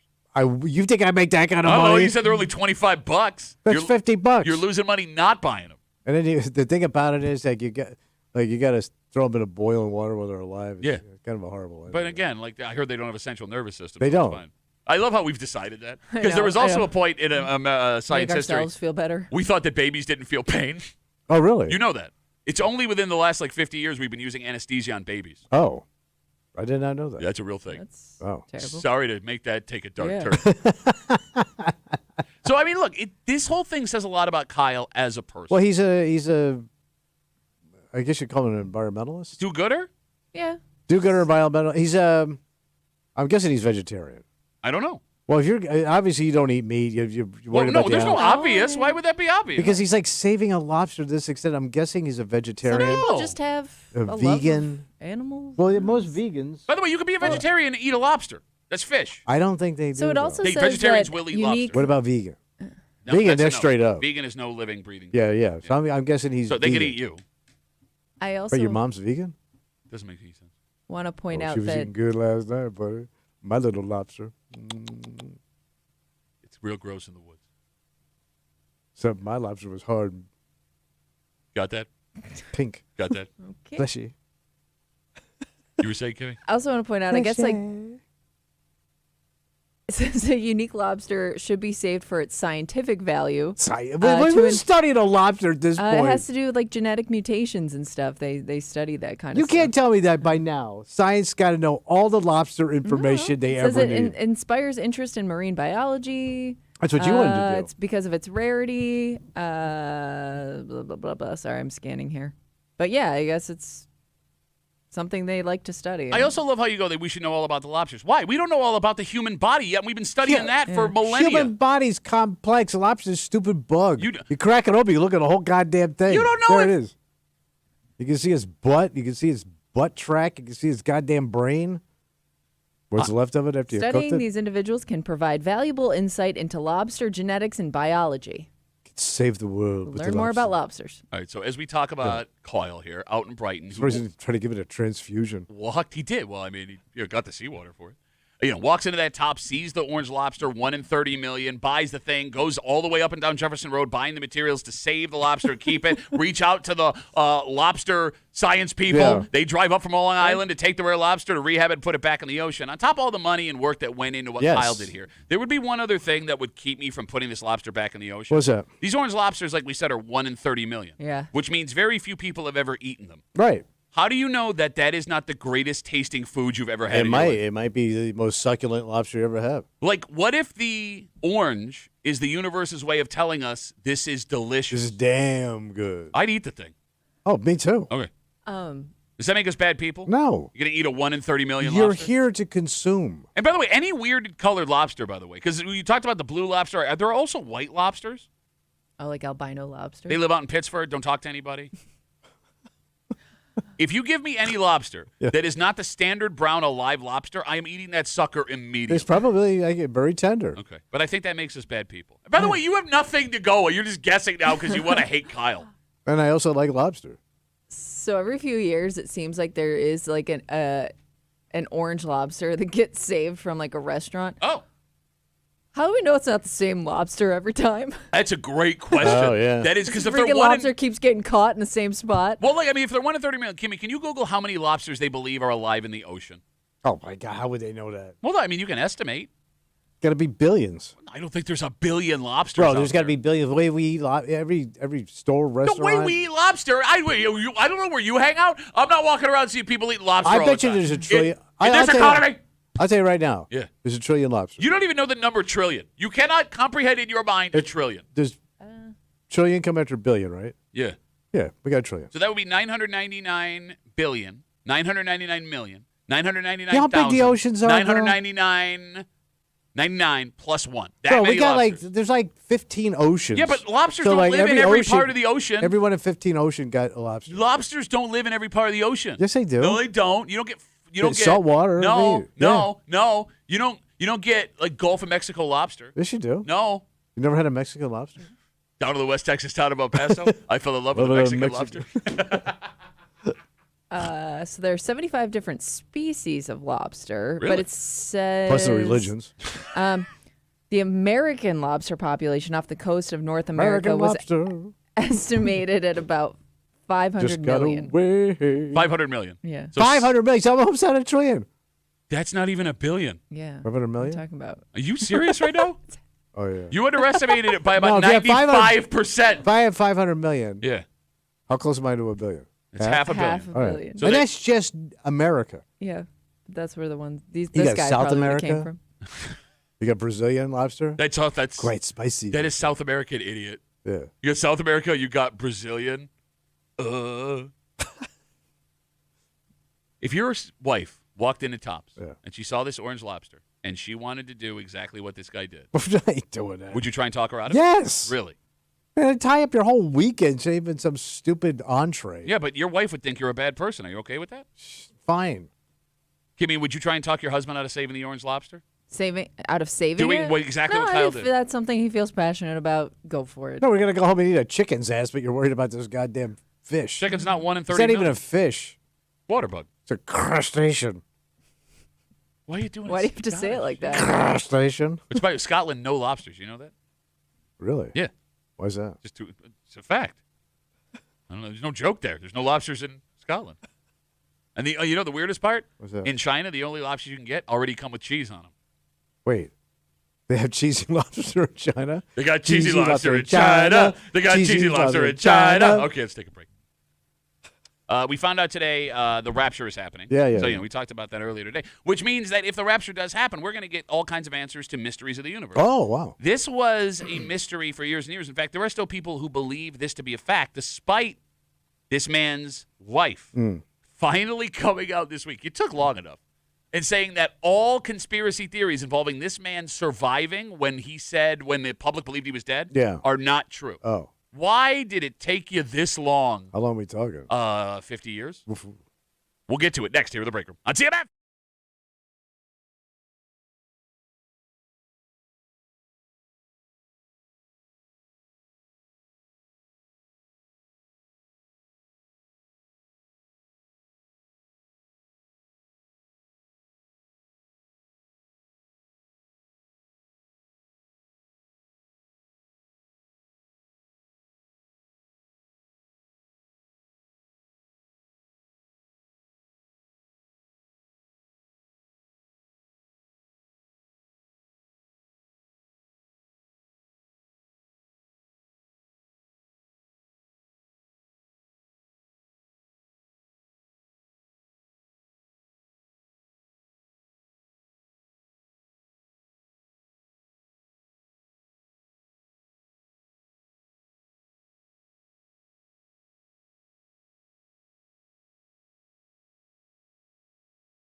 You waited a while to put these rumors to bed. Okay. Right? Because for a long time, there were a lot of people who believed this man was still alive. Oh. And, I mean, do you think there's still people who believe that this guy is somewhere on Earth? You never know, buddy. Hiding out? Could be. You're hanging out in the break room. Rochester's Classic Rock 96.5, WCMF. This month, People Magazine is running a cover story about Priscilla Presley.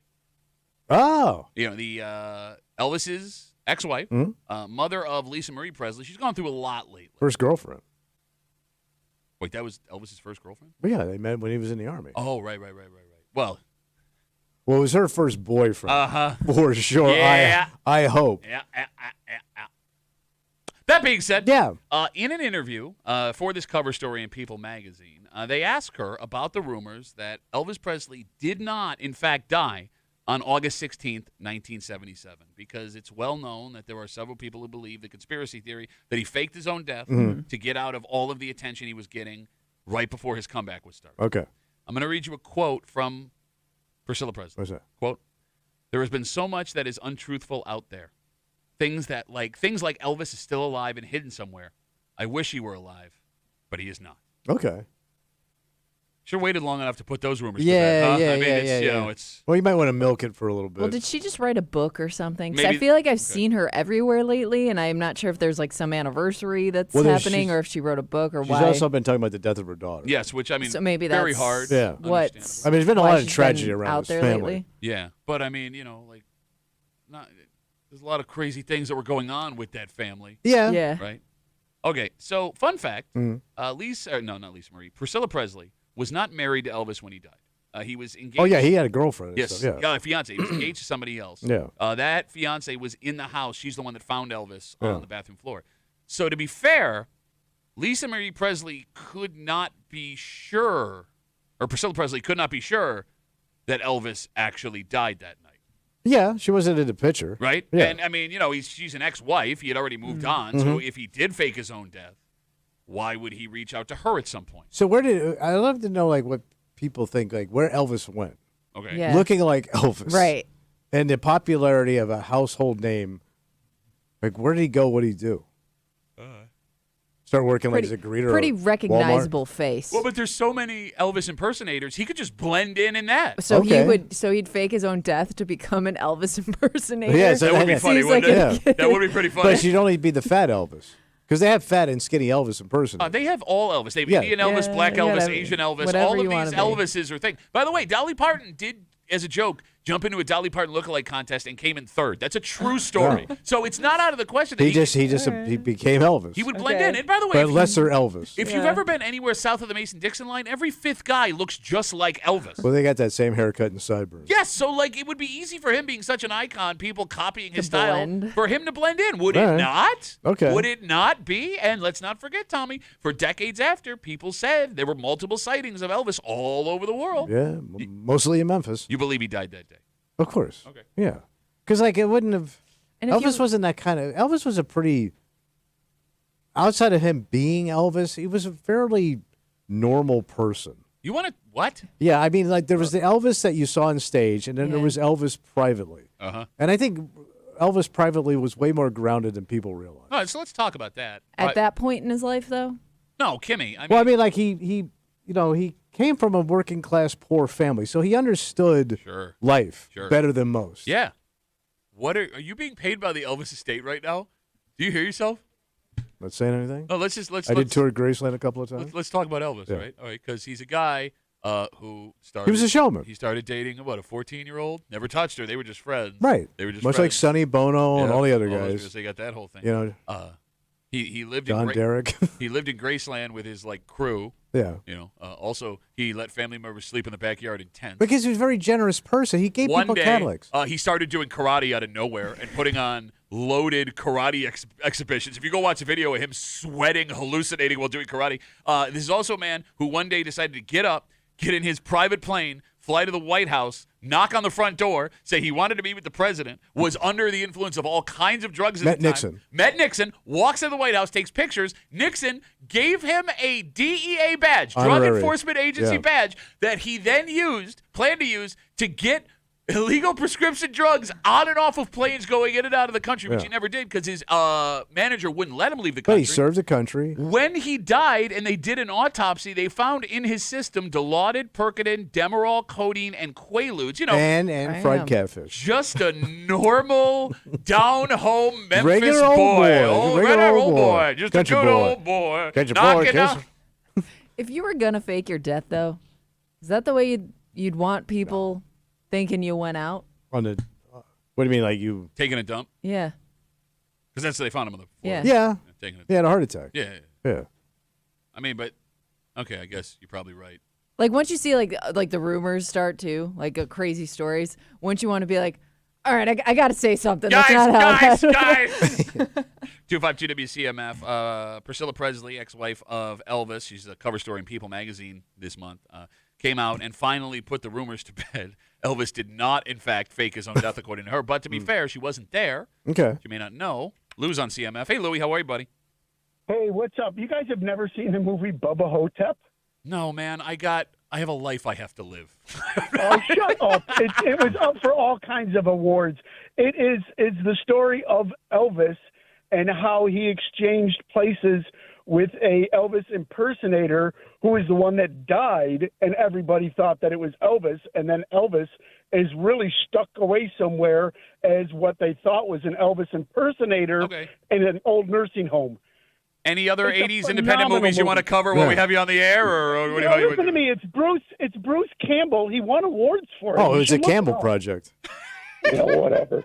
You guys, it goes over every scenario you guys just went over. I'm going to check single bit in the movie. Lou, the second I get off the air today, I'm running home and I'm watching this movie. Well, why don't you at least look it up? I'm not going to do that. Look it up. Just to piss you off, Lou. I'm not going to do it just to make you mad. Can you do Elvis that You're and look it up, schmuck. please? You are a schmuck. Bye, Lou. Goodbye. There goes, I'm going to tell you about this cool movie. I think you hurt Lou. Why He's very upset. Paul writes us on Instagram. You schmuck. You don't get a lot of schmucks anymore. No. Duffy at WCMF, the easiest way to get us. Paul writes, says he's in Syracuse, living with Jim Morrison, working as a high school janitor at night. Yeah. People are posting it all over Instagram. There are people, it seems, that still believe he is alive. James writes us. By the way, he would have to be in his 90s so by now. he was 42 and 77. So 77 to 87, 87 to 97, 97 to 2007, 17. He's 90. Yeah, he would be exactly 90. Yeah, and he wasn't built for 90. That whole family was not built for 90. How do you know he didn't go straight up health food as soon as he faked his own death? All right, maybe he went the clean route. James says there is a pastor named Bob Joyce who a lot of people think is Elvis. Kind of feel like James thinks he's still alive. So he went back to his religious roots. Well, I heard he was really down to earth when he wasn't knocking on the door of the White House after taking his private plane to go get a DEA badge. Well, he was a very spiritual, religious person, though. And I could see Elvis going. I always thought if Elvis stayed alive, let's say Elvis lived, I think he'd be doing gospel music. I think he'd be like in Arkansas or like Branson doing religious That's what music. Everybody did in that thing for a little while. Johnny Cash did the same thing. No, I think he would have went that way, like permanently, like seriously. What? This has been a weird break. I am a big Elvis fan. Since when? I've always loved Elvis. I've never heard you mention Since the Elvis tapes. Little piece of pizza. Yours is Elvis. Give me all the pies. Oh, give me 3 cheese pizzas. And all the French fries you can spare. I'm hungry and I'm lonely. Pizza. You were saying, Kimmy. I don't think any, because there's conspiracy theories about all artists that died young. And I don't think any of them would be able to stay quiet after seeing like documentary after documentary or movie after movie come out about their life. And it's so wrong. Like they would there's no way any dude could stay quiet. And the money. The other thing especially if it was like embarrassing all stuff that started money. coming Can you imagine out. if Elvis came out 10 years later? I'm alive and I'm going back on tour. It'd be the biggest tour of all time. Yeah, but people. Michael Jackson, the same way. Oh, yeah. But here's the thing. People might feel lied to. And you talk about Michael Jackson. He was in massive debt until he died, and his estate gained like $3 billion. So the spending stuff, there is actual money to be made in your death. We see it happen with every artist. But you don't get to spend it if you're faking it. Sure you can. How? The Cayman Islands, buddy. Everything lasts at Cayman Islands. You ride that orange lobster out to the Cayman Islands. And they're all out there. You got it. Okay. Let's take a break. This is another one of these stories where the law is not written down specifically. Yeah. It is left open to interpretation. And I'm going to let you decide if that's a good thing. Oh. But this is a charge that we rarely see, and we never would have seen when we were kids with our parents. Oh. Because what this woman was arrested for was at one point Just standard parenting. Old schooling. And we'll get to it next in the break room on CMF.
This is not an ideal situation. Oh. But it's another one of those open to interpretation crimes. Okay. Because there is an age where this eventually would be okay, but it's not written down anywhere here in New York State. And if you ask 10 different people, Tommy, you could get 10 different responses as to what age folks would be fine with parents doing this around a child. Oh. You're hanging out in the break room. Rochester's Classic Rock, 96.5. WCMF. You want to go to Miami? Yeah. Well, I'm going to help send you there. What do I got to do? You come out Friday. I'm going to be hanging out at Brew Kitchen and Sports Bar, 3208 Ladder Road in Greece, between 5 and 6. That's on Friday, this Friday.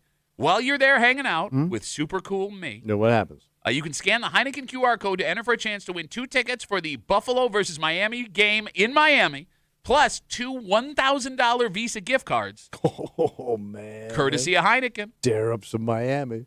No purchase necessary. Must be 21 years of age or older and a legal New York State resident to enter to win.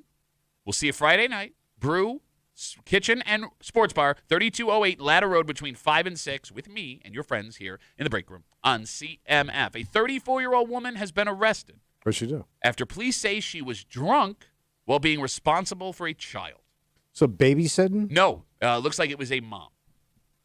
Oh. Looks like it was her child. But she's not in a car. She's at home? She was at home. So it happened out in Ontario County. But how'd they get busted? Monday morning, police showed up after someone called for a welfare check. Oh. Police showed up, cleared, but eventually CPS came back. They said they found the woman, and I quote, heavily intoxicated, unable to care for herself or the child.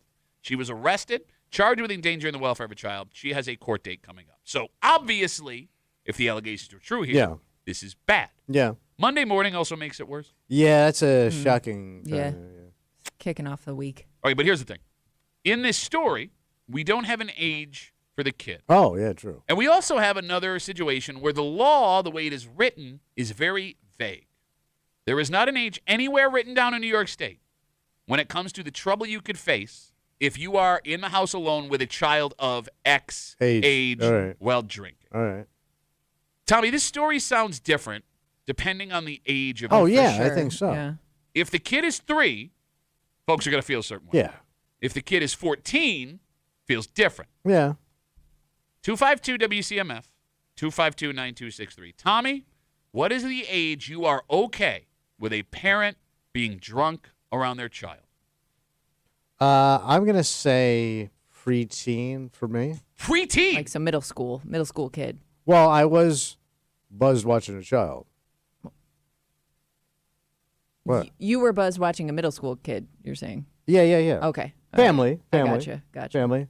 What does that have to do with I it? don't know. It's all about the family, Pat. Well, no, you're just making voices. You didn't see anything, right? What are you talking about? So I was watching a nephew And you were drunk. buzzed. Buzzed is drunk.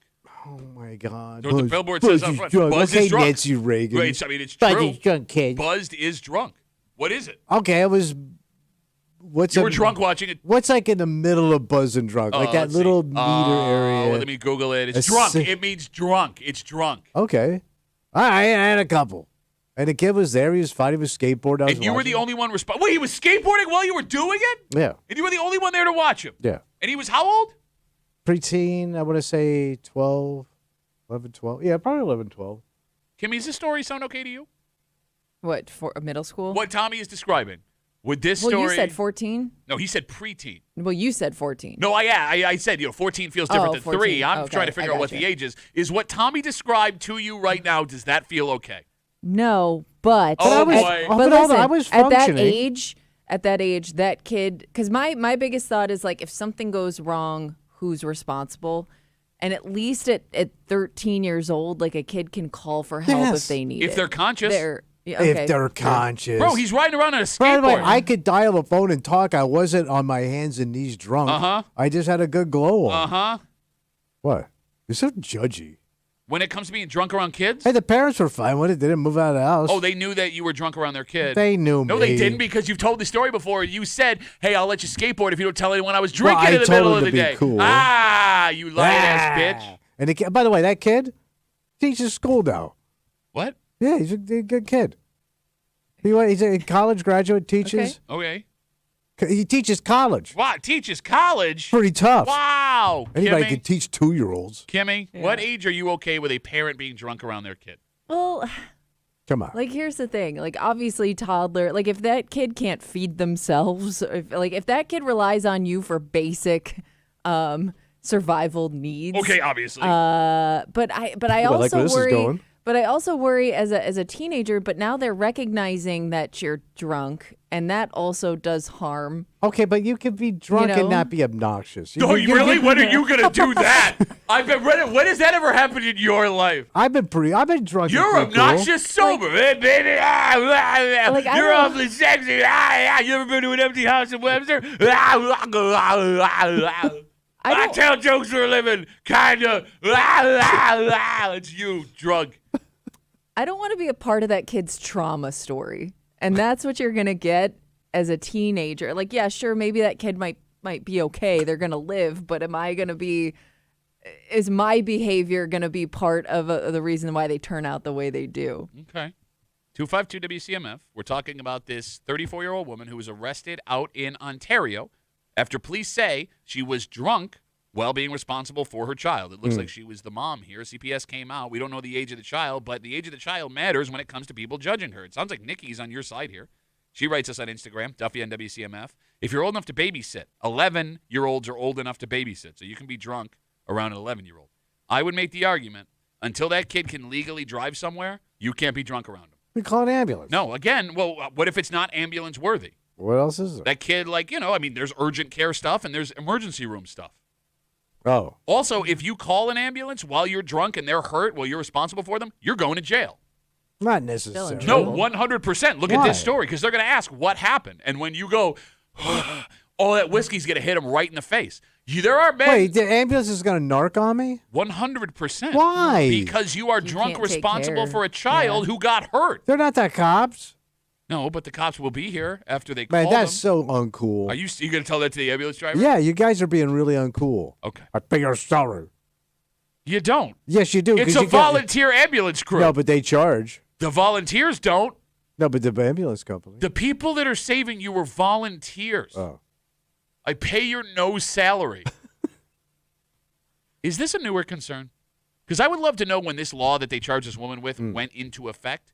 I can vividly remember being like 8 to 12 years old at someone's friend's house, and their parents were openly drunk. Yeah. Vividly remember. Yeah, me too. And here's the thing. It was never something I was nervous about because that's what adults did when I was a normal. kid. Yeah, exactly. You know what I mean? Like adults get drunk, right? Or just open drinking in front of you. But it wasn't until I was an adult thinking about how bad it could get did I look back and go like, whoa. Man, those people were responsible, huh? There's one couple specifically I remember where I would go stay at my buddy's house, their son, right? And they would start drinking at like 3 or 4 in the afternoon until we were going to bed at 11 or 12 after watching movies. So they got to be blitzed out. They were bomb. The good old days, man. Okay, that's not. Okay.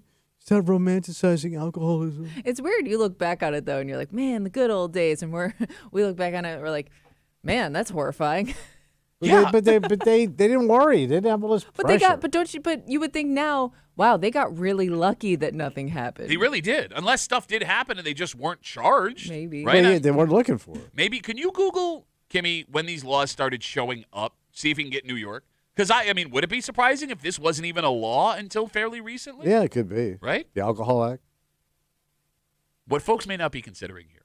In this story, if the allegations are true, it's easy to point a finger and say, bad. Monday morning, just mom and a kid, drunk woman. I mean, that's not a thing, if you want to use the word normal, that normal people do. But by definition, if you're having a cookout, you got 2 kids under 10 and everyone is drunk, which is a socially normal thing to do. Yeah. You could be arrested, right? It sounds like it could. If something were to happen, who is going to take care of the kids? And we're talking just a regular accident that could happen while you're sober or drunk. Yeah. Like if the police show up, how do you argue against charging those people? Well, I guess when the cops show up, you're toast. You say it again like it's a bad thing. Yes. But if everybody's cool. You mean like the people that got drunk that were supposed to be responsible for kids? Yeah. You mean those people? Okay. Just want to cool parents. Make sure we're on the same page. Joey writes us on Instagram, Duffy on WCMF, the easiest way to get us.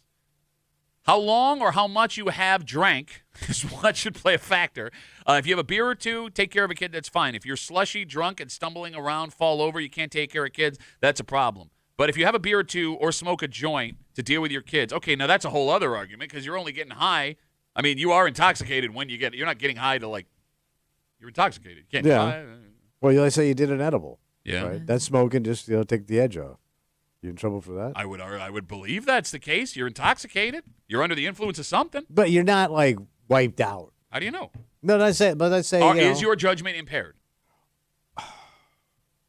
I guess you could say yes. There's no I guess. Your judgment. It's a narcotic. Look, I am fine with legalized marijuana. You can't say your judgment is not impaired when you're high on marijuana. We have a edible person here. Not according to her husband. Occasionally. I'm not doing it all the time. No, but you've been on edibles, do you think you function? On edibles. What an old man. I hear you've been on edibles. Are you shooting up marijuana sticks? You home doing the E. I usually do it before I go to bed. Because it makes me tired. If anything, I'm going to fall asleep and not know what's going on. But do you think you could parent? I wouldn't have the energy to. You don't have the energy? Yeah, you could. I'm not a functioning high person. Like there's your answer. All right. There are some people, though, that do their daily activities high. I've never been one of those people. I knew a guy came in every understand day. those people. But they exist. Oh, he came in here almost every day. Maybe took care of business. 252 WCMF. Kimmy, do we have any idea when these laws start showing up? The Child Protective Services law prohibits child neglect and abuse, which can include a parent or caregiver being intoxicated to the point of inability to provide proper care or supervision. Okay. So is up for interpretation. It's not saying you can't. There's vague. no it's vague. Like there's. This sounds like some crap like Gerald Ford. It really falls under the there. category of child neglect. Because this old lady was buzzed. What are you talking about? Like probably some Betty Ford act. Like Okay. Gerald Ford probably got up in front of Congress and said this crap, because this old lady was drunk and he didn't know it. So you're arguing that we should not have passed a law to punish adults that are responsible for children for being drunk while watching. I think there's some leeway. Because you've done it. I've done it. No, that's why you want to. That's why you're arguing for it. Done it, Like man. you can make the argument that the reason you are the way you are is because your parents openly drank, Well, yeah. and I could make the same argument. So yeah, like if you're gonna sit here, my life was destroyed by this. What's the problem, man? What? Aren't you cool, Gerald Ford? Come on, Gerald. Aren't you cool, Be man? cool, Gerald Ford was not cool. There are two questions What is now it? that may be sticking in the minds of every parent. What was that? Question one, are your drinking habits around the house enough to potentially get you in trouble? Right, getting a buzz on while the kids are in bed at the end of a long day. Two, do you know the in-home private drinking habits of the parents of your kids' friends? Well, they only could, if they're hiding it, you wouldn't know. That's just it. I mean, not even that you're worried, but I don't even think some parents hide it. At least it wasn't like that when I was growing up. I mean, like, if something were to go down, do you want your kid to watch their friends' parents end up in handcuffs? No, of course not. Okay, well, no, it's weird because a second ago, you be cool, man. Everyone's cool. Check it out. I'm super cool. The other potential issue here goes back to our childhood. Let's say your kids are going to Grandma and Grandpa's for the night. How does Grandma and Grandpa see this situation? Well, they can't have a drink or two while they're watching it? Well, if they're responsible for the kids. I mean, again, having a drink is one thing. Being intoxicated is a different Can I thing. have 2 drinks? Well, are you going to be intoxicated? No, of course not. Okay, so when the police show up and have you blow, you'll be fine? Can you give me a minute? Nope. I gotta go get my medicine. That's what you got to consider. What's your medicine? More alcohol? That's going to have the I like opposite that. effect, you idiot. Where's that, doctor? Like, if you dropped your kids off at your parents', would Yeah. it be rude to ask them, how much are you planning on drinking tonight? That'd be an awkward thing because you're kind of calling them drunks.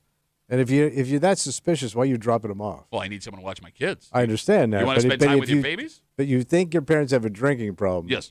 And you're still willing to put your kids there. That's a little bit on you. Well, knowing. okay. Because they'll give you an answer. So let's say not a drop. Okay. And you know it's a lie. Or you know they can't handle it. Unless I trust my parents around my kids. If you trust them that much, you're not going to ask that question. The fact that you're asking that question tells me you believe that they're going to have a drink behind your back. They may not know how important it is. They raise children. Well, no, they no, have the a point good I'm making, idea of how kids work. Important it is to you. Right. Well, you're in this situation. Oh, You have yeah. your stepkids, right? Mm-hmm. All right. Let me ask you this. Your stepson shows up. Yeah. Stepdaughter. Show up for your stepson and his daughter, wife. Yeah. You know what I'm saying. Yeah, they're dropping the kids off. You got it. And he comes in, and look, he's listened to the show before. Oh, yeah. He's met you. Mm-hmm. He's seen your hands, never without a drink. And he goes, listen, Papa Tommy. Pulls you Not that aside. close that place down. Worst pizza ever. I don't mean to be rude, No, go ahead. but like, What's up, son? If would you mind just not having a drink tonight? Let me tell you something. Yeah. Not a drop. Not a drop. And then what would you do? After 10. Okay, so you would lie to your stepson's face. Yeah, well, have a little sip over here. That we gotta see. Talk Okay. is such a big game. Oh, nobody's around. Your wife would be there. Yeah, I know. Oh, she's there. There's another person. Oh you wait, have let's to- take your wife out. Let's say she's going out with the kids. It's just you watching the kids on your own. You would drink after you told them you wouldn't? Of course not. I don't know, man. I don't would know. You're the want one sitting here trying to pretend. I do what I want. Oh, man, I earned it. Green Panthers. Well, yeah. Why is my retirement got to get ruined? Are you serious? Wow. Well, yeah. Did Mike Muley just walk into the room? Well, I kind of. You're ruining my retirement. I kind The of joy get of it. grandchildren is ruining your retirement. They're tearing up the hardwood floors. They're bumping into the baseboards. I can't have a cocktail. Okay. I mean, look. Just one. Well, yeah. If you're not going to be, look. If you're not intoxicated, you're not breaking the law. If he asks you not to do it and you go behind his back and do it, that's the thing between you and your stepson. I'm in trouble. That's between you and your stepson. I'm in trouble. Okay. God. I'm going to get lit up. No wonder everyone leaves you. Wives, You're still co-hosts. Yeah, not by choice. No one's hiring right now. Actually, let's take a break.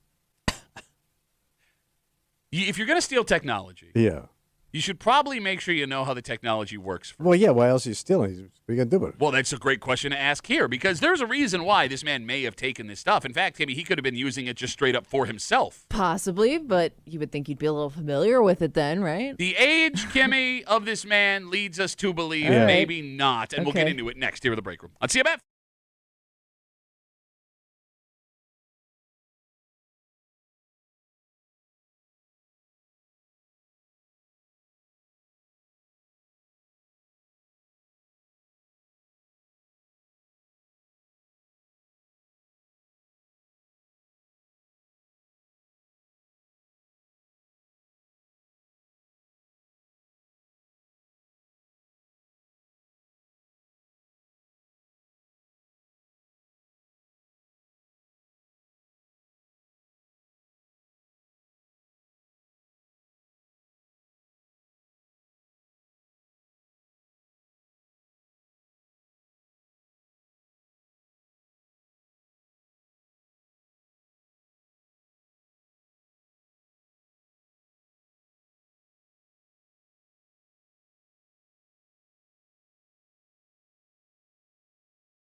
We've always said on this show, what's that? Being a criminal is harder than it looks. Yeah. Well, being a criminal that gets away with the crime is harder than it looks. Because this morning, we have the story of a gentleman who is in trouble for theft.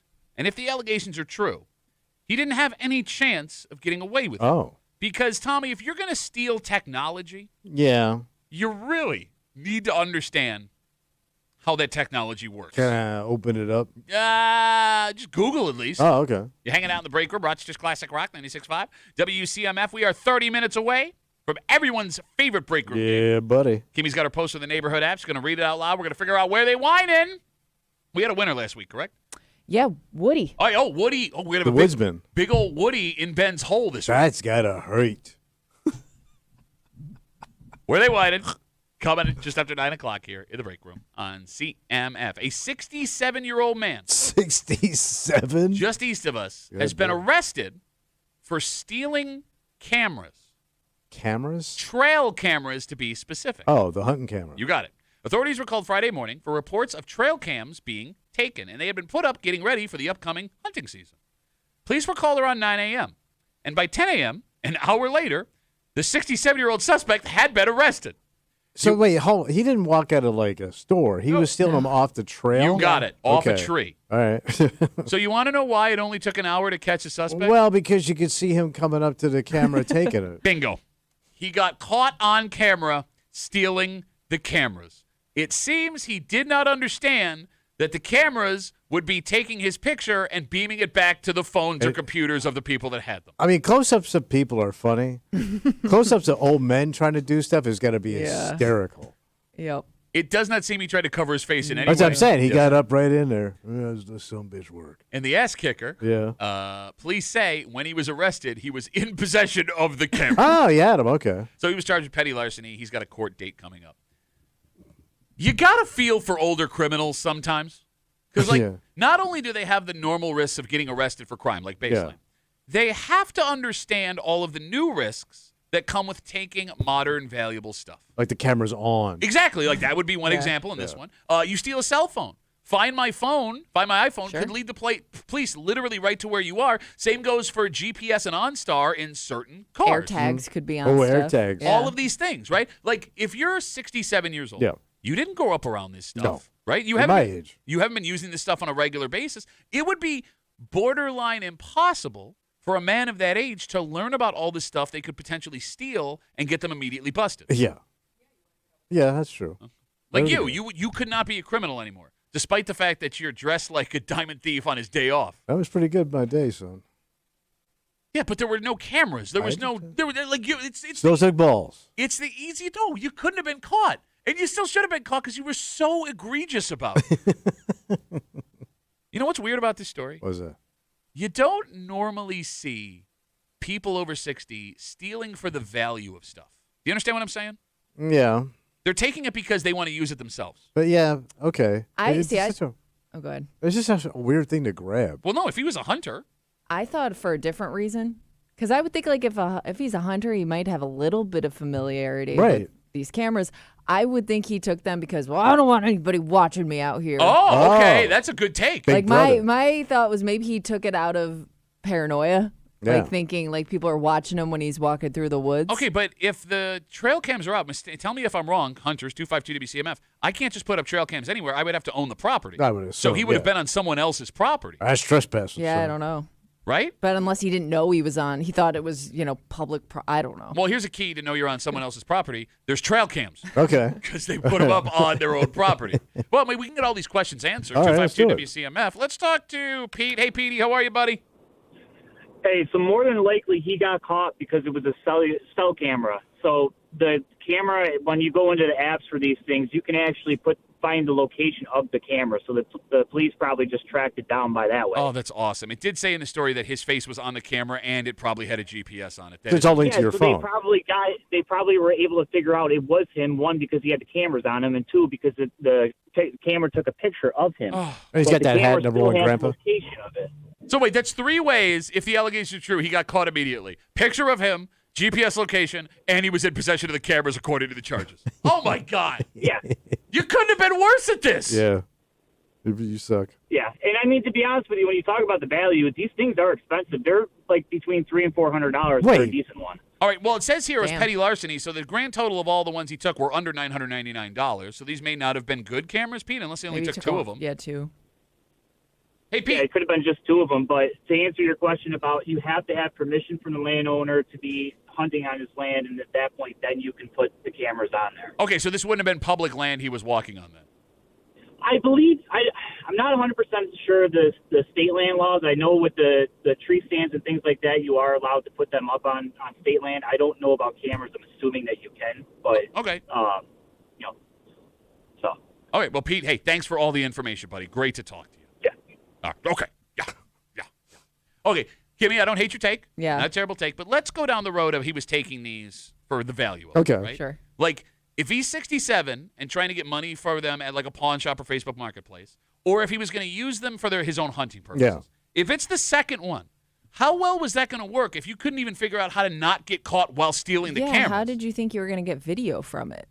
Yeah, because it's already on somebody else's phone. Yeah. How do you do that? Unless he thought he was going to go home, Google it, and Unless everything would work out. Something like something inside the camera you could take out. I got to develop the film to see where the deer are. Get all the copper out of this thing. I mean, there is an alternate universe where this guy manages to steal the cameras without being on them and still gets busted because even without GPS, because he puts them up around his own house and that footage gets streamed directly to the original owner's cell phone. Oh, yeah, I didn't think of that too. So there's a great story that happened early on in the whole Russian-Ukrainian battle. The war, yeah. Yes, and this is a true story. You can go look yourself. I don't know if this is still up. Because the Russian soldiers that were going in Ukraine, thank you, were not getting paid what they were promised. Yeah. They were allowed to loot. So they started taking trophies. And one Russian soldier took a camera. Okay. Like, Yeah. he brings it back to Siberia where he lives. He rotates out. He hangs the camera in his house as a trophy. That person in Ukraine still had the footage linked to their computer. Oh, so you could turn it on? He shared it with the world. Oh. And this, uneducated, farm kid from Siberia had no idea. He was being broadcast worldwide. It was a reality show. He had his friends in pointing at the camera. Why did he hang it up? It was a spoil of war. He was proud that he brought it home. Like a war trophy. Exactly. So he's showing, there's footage that you could go look up right now of him, showing the people the camera, and he's, pointing into it. Man? There's video of him just, watching television in his underwear, and he had no idea the that could have gotten even worse. You like sex? What might be the funniest part of this whole story, again, we're talking about the 67-year-old guy just east of us. He was arrested after police say Friday morning he took trail cams off of somebody's property, it sounds like. He was caught within an hour, 1, because he was on the camera, 2, because we're finding out those may be GPS located, 3, because police say when they arrested him, he had possession of the cameras. It's not actually that hard to steal surveillance cameras. It happens all the time. Yeah. In fact, we here at work had our Ring camera stolen off the front door. Yeah. The whole ripped off. And to this day, we have no idea who took them. Nope. All you have to do is cover your face, and your identity is a mystery forever. Yeah. Right? So, but a trail cam, just approach the other side of the tree. Reach behind it and disconnect it. Yeah, because those things are just wrapped around the tree, right? They're not bolted in there. They're just tied to something. Right? I don't know, man. This hunting technology is pretty intense now. Well, it is now, yeah. You know what I'm saying? I wish I knew more about this stuff. I'm so stupid. But I think you're right. I think they just strap it to a tree. Yeah. All right, so did this guy want just the? Did he think he could get the footage out of there? Is he just a nature person who wanted to see if there were animals on the camera? How bad are you? How desperate are you to look at a goddamn squirrel's ass? Thank you. You're gonna steal a camera. You could go hobby. You can go buy your own camera. Yeah. There's or no just way. Sit there with a chair and wait. There's no way you can paint this where he's innocent. Right. No, I'm not saying he's innocent. He obviously stole the cameras. I was just thinking of reasons why he may want a camera. I just gotta look at wildlife. I assume that every 67-year-old man that lives in hunting country is also a hunter. Is that wrong of me? If you don't hunt, you're familiar. You're either a hunter or at least you know how to hunt. You know what I mean? You may not be an active hunter. Well, if the allegations are true, he doesn't know anything about trail cams. Tell you that right now. But you should if you live out that way. By the way, is a trail cam a standard piece of equipment now for every hunter? Oh. Because we see a hell of a lot of trail cam video of when we get bear sightings or people running through the woods after committing a crime. If I'm a hunter, Is that something I have to invest in if I'm going to be successful? We got to get that deer, son. Are there people who have trail cams just to see what's going on out there? Yeah, I mean, that would make sense. Like, Tommy. Like, not necessarily hunters, just people who enjoy like if I put it out nature. So I could put it out in the woods at night just to see what's walking around my backyard. Yeah. I don't want to know what's walking around. Okay, but you would be checking that thing all the time. But I might get frightened. Oh, look, a fox. Yeah, what if I see like some big ass mountain lion? Well, we found out that you like looking at nature while you were broadcasting from home, not realizing your mic was still on when Kimmy could hear you. I had a complete front row seat to this mama fox. Oh, it's a big boy out there. Check it out. We had a big fat woodchuck. Big old fat woodchuck outside. Honey, come here. Look at this big boy over here. So come over and see me sometime. All right, let's take a break. They say all things in moderation. Yeah, good luck. If you're going to eat healthy, live healthy, you don't have to live healthy all the time. You can cheat every once in a while. Right. Or so we thought. Yeah. Well, a new study reveals. We're not so good? Well, no, not that we're not so good. Even if you are able to just limit yourself to like 1 or 2 things a week, it may be having a worse effect than we initially believed. On our health?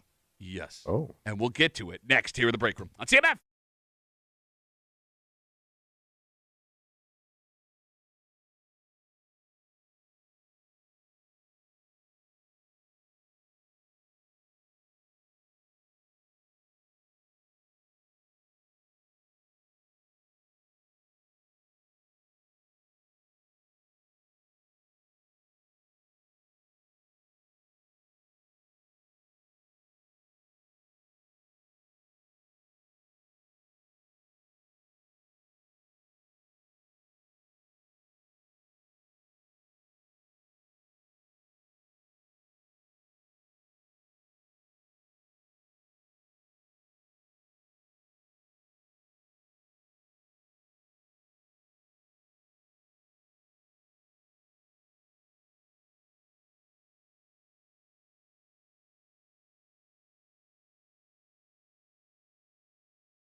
All things in moderation. Yeah, just slow down. Yeah, well, look, no, not that you should slow down. It's that you don't have to live the healthiest lifestyle every single day. Okay. Right? The belief was it's okay every once in a while to go out and have something not good for you, which is what makes life worth living. Right. Also might be way more dangerous than we thought. Oh.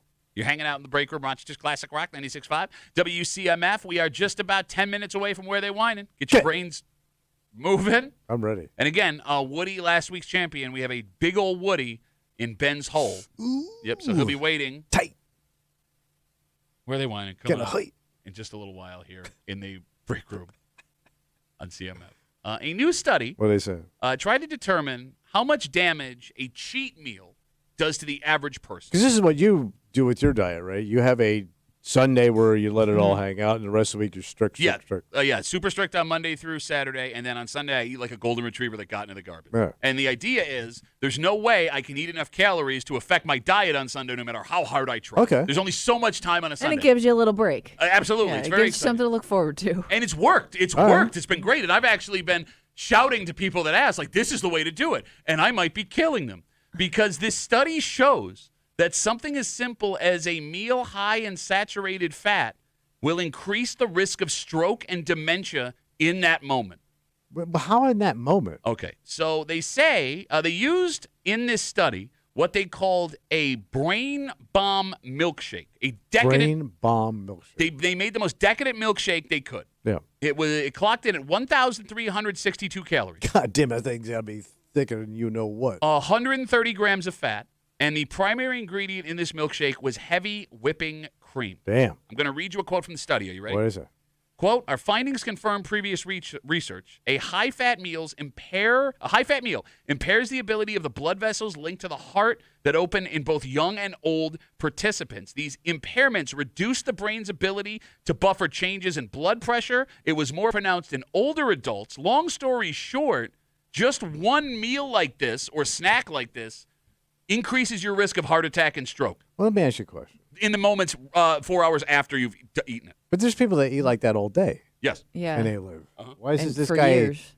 But I have one cheap bad meal. It's going to kill me. I don't know. Is it because you've deprived your body? It doesn't know what to do with it? No, I don't think that this is worse than eating it every day. I still You're think that it doesn't. But it sounds like this effect. could kill you eating this once. Yeah, I mean, it increases your risk of death. Just having this one thing more than we thought. So the cheat meal may not be the way to go. I don't know. I'm not. Then what do you do? How do you lose weight and satisfy your cravings? Never eat a cheat meal. Seems impossible. Which means that you just got to go straight crazy. For the rest of your life? Well, I guess we're kind of looking at that. I'm not doing that. I mean, Tommy does it. You have one hot dog a year. Yeah, and he's miserable. Not miserable. But I'm saying, but it works. Okay, no, but it doesn't work because I don't want to be that. Look at that. You want to be that? No. I mean, he's still kicking. I'm not all fat and gutty. No, it sucks. Being on a diet blows. Yes, it sucks along and it sucks hard. Yes, it does. Well, there should be a name for that, something that sucks and blows that hard. Your mom. So, I don't know, man. Like, I'm trying to, because this, although, not ideal, is not scaring me enough to change the way I'm doing things. Well, no, because it works for you because you're getting the satisfaction once a week and you kept the weight off. Yeah. So yeah, and you lost 100 freaking pounds. Sure, but I also don't know what I'm doing to the inside of my body when I'm doing this. But it doesn't matter. The alternative, you would have been 100 pounds. Let's say you didn't do anything. Okay. You kept smoking and you kept eating the way you were eating. Yeah. You were going to die way younger. I bet you losing the weight and dropping the smokes, you probably had to add decades to your life. Okay, but there's a lot of heavy lifting with I bet you. Maybe you're right, maybe well, you're listen, wrong. what else could you eliminate? Those are your only two vices and you got rid of them, what else? I am worried about what's going to show up down the road. Bro, it's going to show up for all of us in the end. No, I'm not talking about death. What? When you talk about vices, I have a very addictive personality like you do. Yeah. Right? So, you can't get rid of your vices and the have energy nothing. has to go to somewhere. Exactly. Yeah. So I'm very Maybe like a better bad option. No, but here's the thing. That's ideal, right? Yeah. That's ideal. But I am worried down the road I'm going to all of a sudden realize I'm into something weird Yeah, that so I what? can't stop being into. So what? You know what I'm saying? You find a nice religion or a militia to join. Maybe you do a home bomb building. I don't know. Nice cult. That's what I mean. I've had this discussion with my wife. There could be something down the road where you have to grab me by the shoulders and go, stop, because that Well, energy's going somewhere. If you want to talk about things you're obsessed with, or dedicated to, I should say, the Bills. Okay, but I've always always been. been. Consider that an addiction. Always been. And you don't shut up is. about your workouts. Shut up. Hashtag no days off. See? Hashtags. Like you have Working out in hashtags for your softball workout. fields and parking lots. Yeah, so maybe that's your obsession. You know, to folks Yeah, that but that's annoying. Well, any obsession's annoying. Yeah. Whatever you do. Yeah. 252 WCMF. A new study suggests that even 1 or 2 cheat meals a week is having dangerous consequences. Death meal. Hours right after you have them. Again, they use this super high calorie, super fat milkshake to test, the blood flow and things like that of men after they found that for all men, it increased their risk of stroke and heart attack. It was worse in older men. By the way, they say for someone who eats 2,000 calories a day, which is not a lot of food. Only 120 calories should come from saturated fat, 13 grams of saturated fat a day. Okay. 1 tablespoon of butter has 7 grams. So I could have 2 tablespoons of butter. No, if you have 2 tablespoons of butter, you've Too exceeded much. it. By how much? 2 slices of bacon has roughly 3 grams of saturated fat. So you could have 4 slices of bacon. That's not bad. No, Well, but end of that's it. story. Then you're done. Then you can't So have you don't get the saturated fat butter, for the rest of the day. But I can still eat things that don't have any fat in it. Well, yeah, saturated fat. Yeah. Yeah. 4 pieces of bacon. That's why diets suck. Okay. It all sucks. It's just not fair. It's not fair. Yeah, because anything you put in your mouth will kill you. Yes. And I'm at the point now, and I don't know if other people who try and eat right do this. If it tastes good, I won't eat it because I'm sure it's bad for me. Of course. You know what I'm saying? Yeah. Because there are things that get sold to us all the time under the guise of being health food. And you take a bite of it and you're like, nope, there's no way. This is way too good. There is no way that 5 years from now we don't find out, oh, my God. And again, sometimes it's always the better bad option. It's still bad for you. But you just convince yourself, well, but it doesn't have that or, I don't know. You know what I guess if it makes you feel better, go for it. But along the lines of losing weight, feeling better, but it's still bad for you. When I read this last night, I immediately thought of you and all your friends who did the Atkins diet all the time. Oh, God. Yeah. Because that's nothing but saturated Right. fat. That's all you ate. So you lost all that weight and you felt a hell of a lot better about yourself. But your cholesterol spiked. Exactly. If this study is true. What was that other one, the keto diet? It's kind of similar, right? I think so. Because I remember the people South I Beach can diet. eat bacon all day. There was a million of them out there. Yeah. You had Slim Fast where you just had 2 shakes and a meal, but that's all you ate all day. Yeah. But time will sort of look great for a while. I don't get how people do it. I don't understand. What, it sucks. moderation? Well, yeah. And at what point do you say I quit? It doesn't matter. I'll just give die up? when I die. Well, okay. So I've also been trying to do this math equation in my head. What's that? I work out an hour a day, 6 days a week. Yeah. And I started talking to my wife, at what point does the workout overrun the amount of extra time I get to live? Oh, how much of it benefits you at the end of your life? I guess what I'm saying is if I live an extra 10 years, but the time combined me working out to get there is 12, is it worth it? No. Right? Because I've actually wasted more time in the gym than I did in the time that I got out of that. Well, this was my father's theory about guys that worked out religiously and then croaked before he did. He was like, what was the point of that? But I guess if you enjoy your time in the gym. Nobody enjoys their time in the gym. It sucks. Some people do. Some people spend way too much time at the gym, and I'm convinced they're not even actually doing anything. Nobody anymore. has fun. Nobody has. You cannot tell me that you enjoy the gym. Look, I get that it can be a nice peace and quiet. Or it's almost like a therapy type of thing too. Yeah. Fine, but you can't tell me oh, I'm having fun. This is great. All this sweat I'm and with pain ya. and heavy breathing. It sucks. I'm with you, but I think there are people that enjoy it. Hate it. Genuinely enjoy it. I mean, there's people that run and just get off on running. Yeah. You know. They'll just go for a casual 7-mile run. Yeah, I hate those people too. My legs hurt just thinking about it. We'll wrap it up with Nisa. She writes us on Instagram. You had said, Tommy, anything fun you put in your mouth will kill you. Yes. Okay. She says, when's the last time someone was killed by boobs, though? Valid point. Boobs Yeah. kill you slowly. They drain you slowly. It's an agonizing, it's almost like quicksand. It just pulls you down slow. All right. It's about that time, ladies and gentlemen. Let's do it, buddy. The phone number is 252-WCMF, 252-9263. The phone lines are open, and we have your chance to play everyone's favorite break room game. Kimmy's got her post. She's going to read it out loud. You are going to listen. Listen. We're going to figure out where they whine and log on to our live stream to watch 3 people screaming at each other over a game where you win nothing. The Odyssey app, WCMF.com, YouTube and Twitch. The Break Room, WCMF on YouTube and Twitch. We figure out where they whine, and we do it next here in the Break Room on CMF.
Let's do the damn thing. Come on. The whole room's gone cold because Kimmy, continues to disqualify people where they don't deserve it. The one Tommy got the 2 weeks. Nobody got disqualified last week. No, 2 weeks ago. Maybe like one person did. Okay. No, there were multiple disqualifications last week. Yeah, we had a rough week? run there. Yeah, I think. yeah. I don't remember. Yeah, it says the commissioner who's in charge of everything. That's a good follow sign. the rules, everybody. You're hanging out in the break room, Rochester's Classic Rock 96.5 WCMF. It is Tuesday. It is 9 o'clock, and it's time for everyone's favorite break room game. Where they wind it. And if you're new, here's how it works. What's that? Kimmy has a post from the neighborhood app that you guys send her. We greatly appreciate that. She takes it, and she removes the street names and the references to the town to make sure she doesn't give it away right away. Yeah. But if you listen, there are still enough clues where you'll be able to figure out what neighborhood in the city of Rochester, town, or village in the greater Rochester area this post came from. You're going to call us at 252-WCMF, and you're going to tell us where they whine it. Woody, our winner from last week. Yeah, what's he doing? Well, he's going to be picking last, which means there is a big old Woody in Ben's hole. Poor Ben. Are we ready? Yeah. Let's get Woody out of Ben's hole. Go ahead, Kimmy.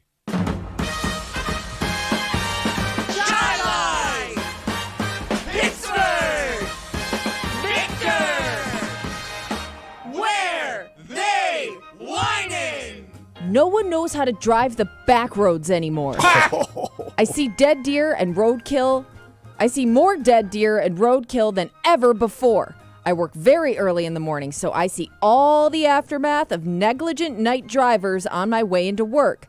Don't blame the wildlife population. Blame the distracted drivers. Blame kids glued to their phones when they're behind the wheel. I'd bet you $1 million most of these incidents would be preventable if people would just keep both hands on the steering wheel and keep their focus on the road. This should be taught in driving school so that teenagers are more aware of deer crossing signs. They should adhere to DEC recommendations. Use extreme caution and slow down at dusk and dawn. That's when deer are most active. Also, if you see one deer, know there will be more to follow. It's never just one. Everyone's in such a hurry these days. People pass me all the time when I'm already doing the speed limit. It's pretty clear to me that the problem isn't the animals crossing. The problem is your poor driving skills. Slow down for the safety of everyone. Well, here's the thing. If the animals didn't cross, we couldn't hit them with our car. Just saying, be smarter. Yes. Stupid animal. Okay. The phone number is 252-WCMF. Tommy, what are you hearing? Well, I'm hearing back roads. Thank you.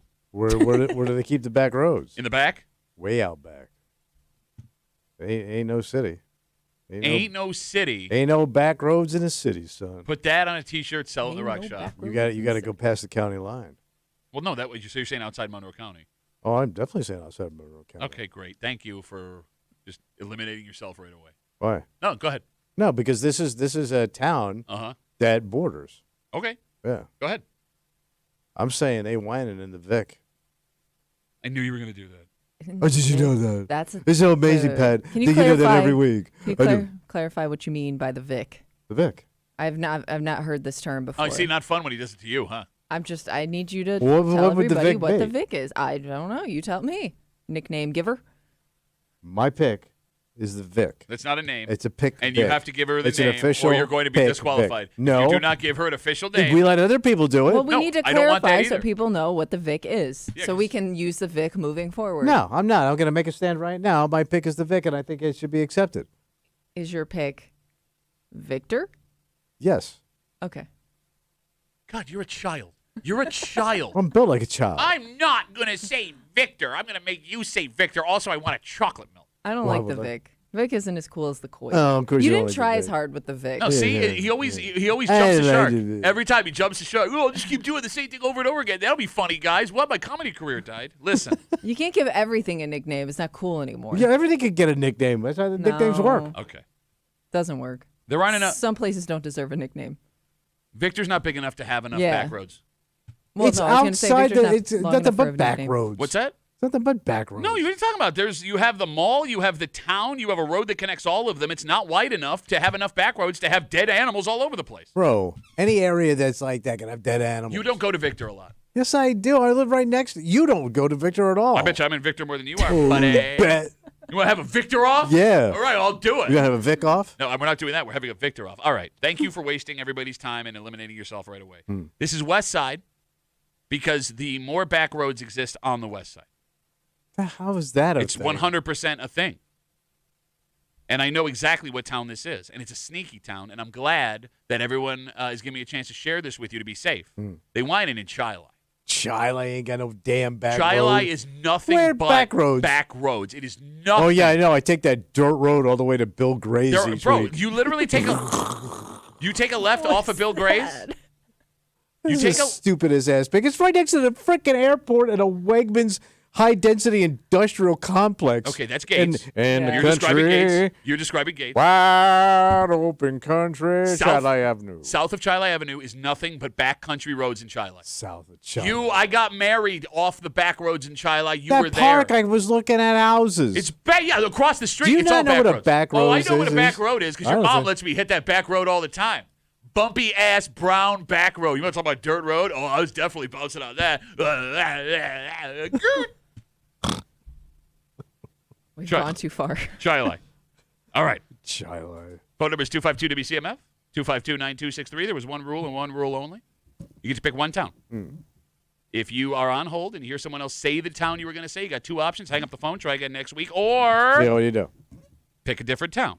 If you pick up the phone, you go, I was going to say, but then I went, you have been disqualified, and the commissioner has all final say. Are we ready? I'm ready. 252-WCMF. He's been sitting on hold for 20 minutes because he has no life. Who's that? Nick is on CMF. Nick, where are they whining? They're whining where there's tons of hills in Hilton.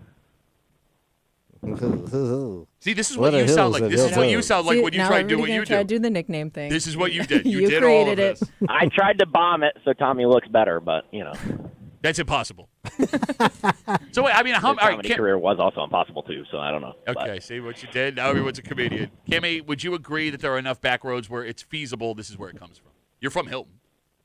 Oh, would I agree? Well, I don't want to answer any questions. Okay. I don't want to say anything that could be perceived a certain way. Okay. I will not give any hints. All right, Nick, thanks for the call. Your jokes suck. Have a good rest of the day. 252-WCMF. Let's talk to a man who's currently got a big old Woody in his hole. Oh. Ben's on CMF. Ben, where are they whining, buddy?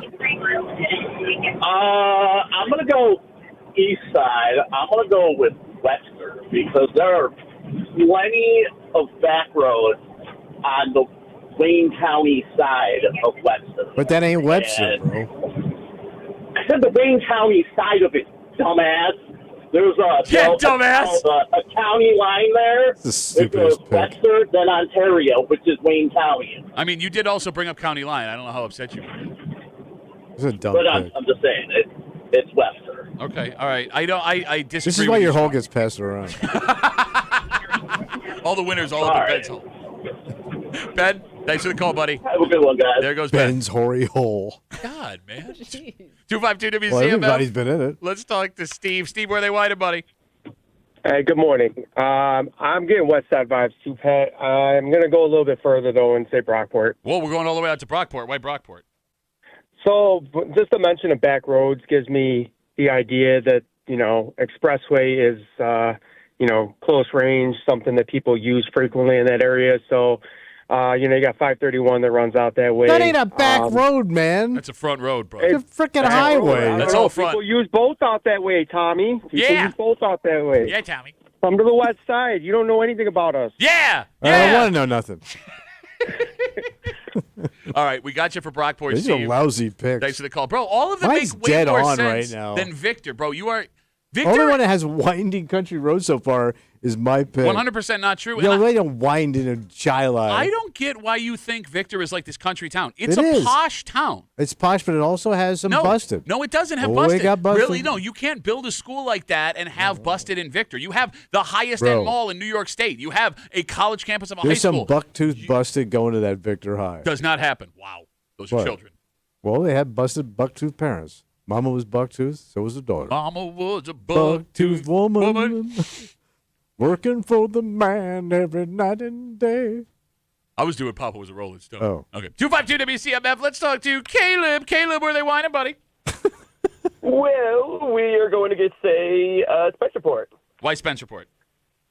So, as much as I hate to say it, I agree with your logic, right. but I get east side vibes from the post, so I wanted to go with the east side of the west side. Oh, yeah. The people in Spencerport do say they are the Pittsford of the West Side. They're the only people that say that. Okay. But they do say that. I don't know. I'm thinking about Spencerport. If you went with, like, nope, never mind. Like, I can't think of. Don't do it. Don't do it. I can't think of a back road in Spencerport because, again, it's such a tight little village there. Right, but so say hypothetically someone's driving to the city from Spencerport. There's a lot of back roads you could be going down. But they're all in different towns. And they're not really back roads. No, there are back roads out there. Wait, do you know what a back road No, is? a country road is a back road where you don't see nothing. No, It's winding. There's like farms and cows. Back road is any road that's not like silos. Shiloh Ave, Jefferson Oh, so Road, I live on a highway. back road? You live on a back road? Well, no, you're off of Monroe Avenue. You're right off. And yes, technically you do live on a So back road. you live on a back road? I definitely live on a back road. You live in a goddamn complex Yes, of that homes. is attached to back road. That ain't no back road. Oh, my God. Y'all don't know back roads. You are y'all ignorant. You are so bad at back roads. No, y'all dumb. We got you, Caleb. Caleb. Lightning, guys. Caleb, thanks for the call, buddy. Finding out everybody has a different definition of what a back Country road is. road in Shiloh, take me home. Are you doing Elvis covering John Denver? Catch a flight or go to Wegmans. Country road. Did that song come out before Elvis died? Well, that wasn't his song. No, I understand, but you're doing Elvis doing John Denver. Well, he did a lot of covers, Elvis. How could he cover that song if he was dead before it came out? That's how good Elvis was, because he was reincarnated. 252 WCMF. Dear God, let's take one more before we get a reread for the folks just joining us. Jeremy, where they wanted, buddy? Tommy, Tylenol, Muley. How you doing this morning? What does that mean? I got problems? You got a lot of Has problems, grease buddy. been taken?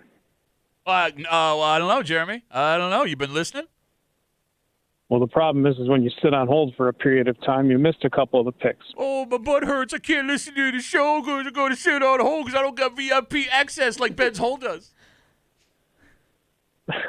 VIP access, Ben Hole. Ben Hole, All VIP right, are you going to access. disqualify me or not? Well, it depends. What's your pick? My pick is Grease. Well, you lucked out because nobody took Grease yet. Why Grease? Because it's large enough to where there are enough back roads, and it's definitely a west side town. Nobody in the east side is driving to go to a night job or early in the morning. Ooh, because good they don't take. Get up till 9. That's a good take. Well, you don't think there's rich people that get up early and get after To it? do what? Go pick up their butlers? Get pick up their butlers? Watch the giant fox outside their window? Oh, no, I don't think so. That's a big boy out there, Jeremy. That's a big boy. All right, Dick, see ya. There goes Jeremy. Jeremy got bored with his own call. 252 WCMF. Don is on your side, by the way. Dawn? He writes us on Instagram, Duffy on WCMF. I'm driving in a back road on Victor right now, and I just saw 2 deer by the side of the road. Maybe Tommy is onto something. LOL! Ha! LOL! He's laughing out loud. 252 WCMF, 252-9263. As soon as Kimmy gets off the phone here, as you're watching on the live stream, can we get a reread for the folks that are just joining us? Kimmy. Sure can. Thank you. All right. No one knows how to drive the back roads anymore. I see more dead deer and roadkill than ever before. I work very early in the morning, so I see all the aftermath of negligent night drivers on my way into work. Don't blame the wildlife population. Blame the distracted drivers. Blame kids glued to their phones when they're behind the wheel. I'd bet you $1 million most of these incidents would be preventable if people would just keep both hands on the steering wheel and keep their focus on the road. This should be taught in driving school so that teenagers are more aware of deer crossing signs. They should adhere to DEC recommendations. Use extreme caution and slow down at dusk and dawn. Slow down! That's when deer are most active. Also, if you see one deer, know there will be more to follow. There's never just one. Everyone's in such a hurry these days. People pass me all the time when I'm already doing the speed limit. It's pretty clear to me that the problem isn't animals crossing. The problem is your poor driving skills. Slow down for the safety of everyone. 252 WCMF. Tommy kicked it off with Victor. I am in Shiloh. Nick is in Hilton. Ben is in Webster. Steve's out in Brockport. Caleb, the Pittsford of the West Side, in Spencerport. Jeremy picked Grease. 252 WCMF. Someone often mistaken for a deer hit by a car. Christine's on CMF. Christine, where are they whining? Says the man that took one too many smacks to the face in the boxing ring. Carol. Ooh, Oh, burn. come on. Christine, brutal. Brutal.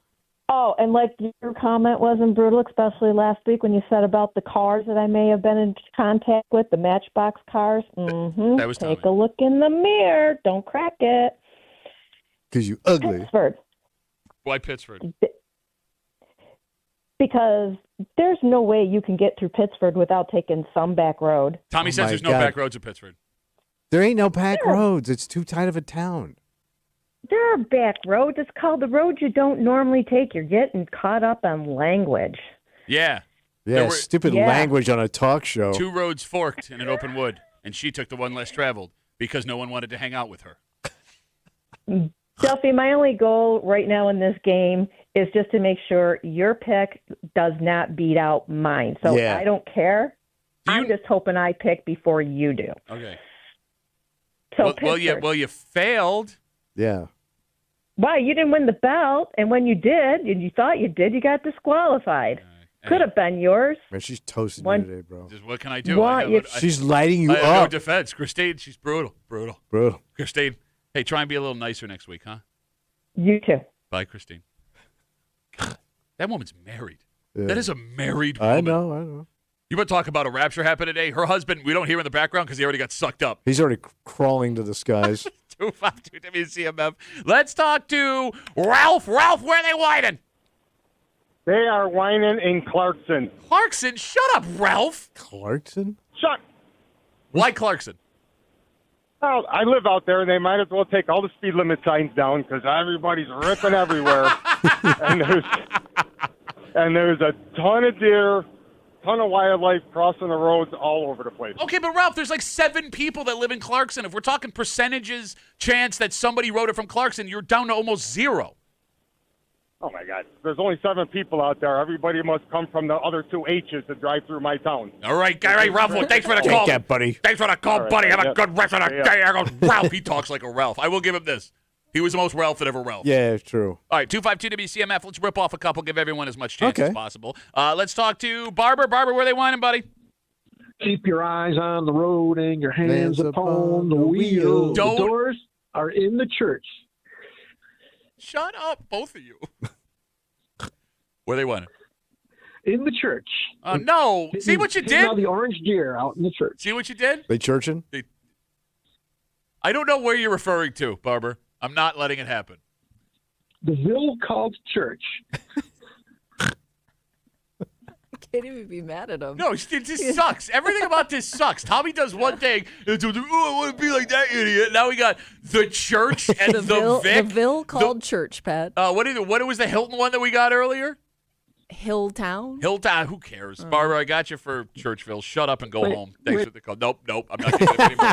No, I'm sorry. You blew it, buddy, as I write down Churchville. 252 WCMF. Let's talk to Cody. Hey, Cody, where are they whining?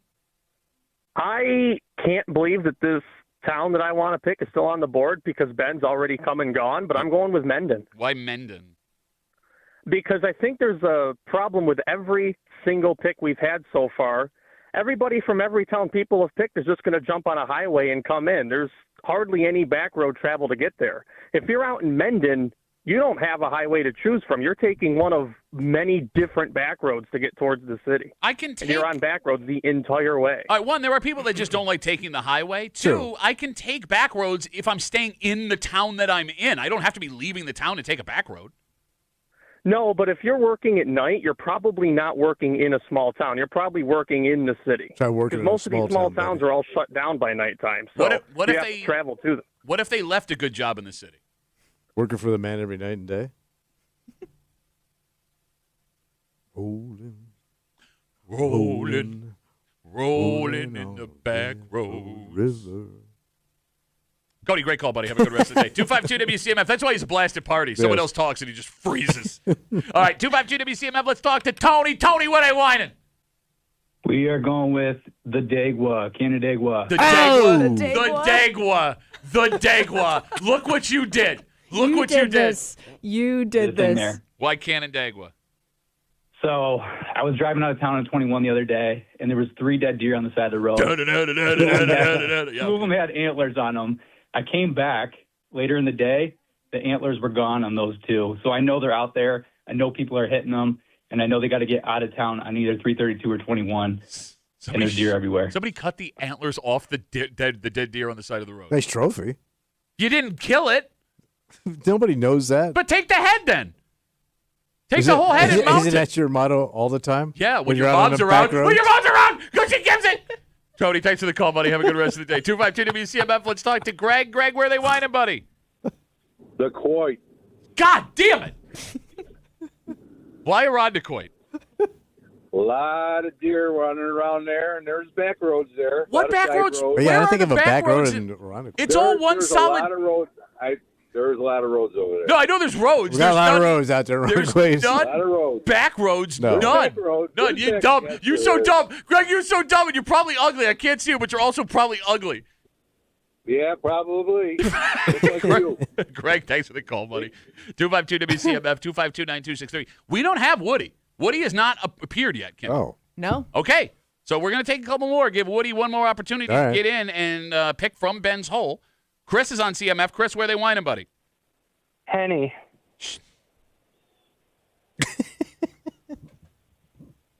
Where? Henny.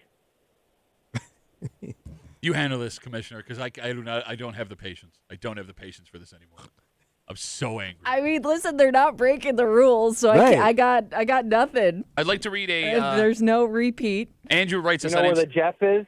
Andrew writes us on Instagram. Yeah. Andrew writes us on Instagram, Duffy on WCMF. What does he say? He says, Duffy, don't let Kimmy get away with this. She's been encouraging these dumbtown names for weeks now. She is the commissioner and could stand strong as they are not the names of town. Free speech, Pat. All right, why Henrietta, Chris? I don't know. I just want to be a dick. Can a man just be a dick? All right. Chris, thanks for the call. You're a dick. Have a good rest of the day. 252 WCMF. Let's talk to another dick. Armand. Hey, buddy. Where they whining? I might be a dick that get disqualified, but I'm going to go with Chai Lai. Where are you going to go with? Chai Lai. Ah, you suck so hard because I already picked Chai Lai. That's my town, bitch. You can't have what's mine. That is mine, and you can't have it. It's mine. It's all right. It's not, though, because you look so dumb right now. Armand, have a good rest. Maybe next week. Yeah, maybe. Give a good rest of the day. 252 WCMF, 252-9263. Let's talk to Mark. Mark, where are they whining? We're going to go with Ontario. The town of Ontario. That's correct. Why Ontario? Because it's all back roads out there. And there's a lot of farmland, a lot of deer, a lot of other little animals running around that people catch on their trail cams. Other animals, etc. Yeah. Okay. All right. But here's the thing, Mark. Again, the population is small. If we're talking percentages here, it's you got to play. It's exploded out there. Are you kidding me? It's crazy how the population out there has exploded. It's like 24 people. Out there. They're building it that way. He is not a good old school baseball manager. He's not playing the percentages. Okay. He's not. Mark, thanks for the call, buddy. All right. 252 WCMF. The man has arrived. Oh. Big old. Been in Ben's hole this whole time. Oh, my God. We'll finish it up with last week's champion. Wipe off your Woody. Woody, where are they whining? They are whining in Gates. Why Gates? Plenty of back roads on the south side. It's attached to your lovely pick. And I don't have any more time. I got to go do my job. Bye, Woody.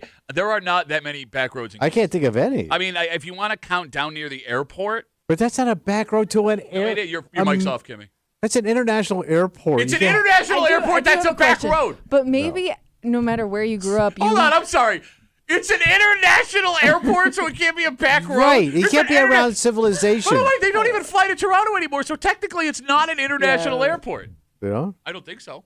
I don't know who flies to Toronto, unless you count private planes. Well, yeah. Maybe that's what you count. But maybe, depending on where you grew up, you have a different idea of what a back road is. We don't know what this person's It's a country road. It's a winding. You got to see a silo and cows and pigs. No, you don't. Some people might just say it's just off the beaten path. There you go. Yeah. All right. We are all locked in. We got so many picks today. Yeah. We must we got to hit. All right. Are we ready? Yeah. Tommy is in Victor. I am in Chile. Nick is in Hilton. Ben went Webster. Steve is in Brockport. Caleb is in Spencerport. Jeremy lucked out and picked the town of Greece. Christine got really mean. Yeah. Really nasty. Wonder why. She went Pittsford. Ralph was in Clarkson. Barber is in Churchville. We cut him off because I just couldn't deal with him anymore. Yeah. Cody is out in Mendon.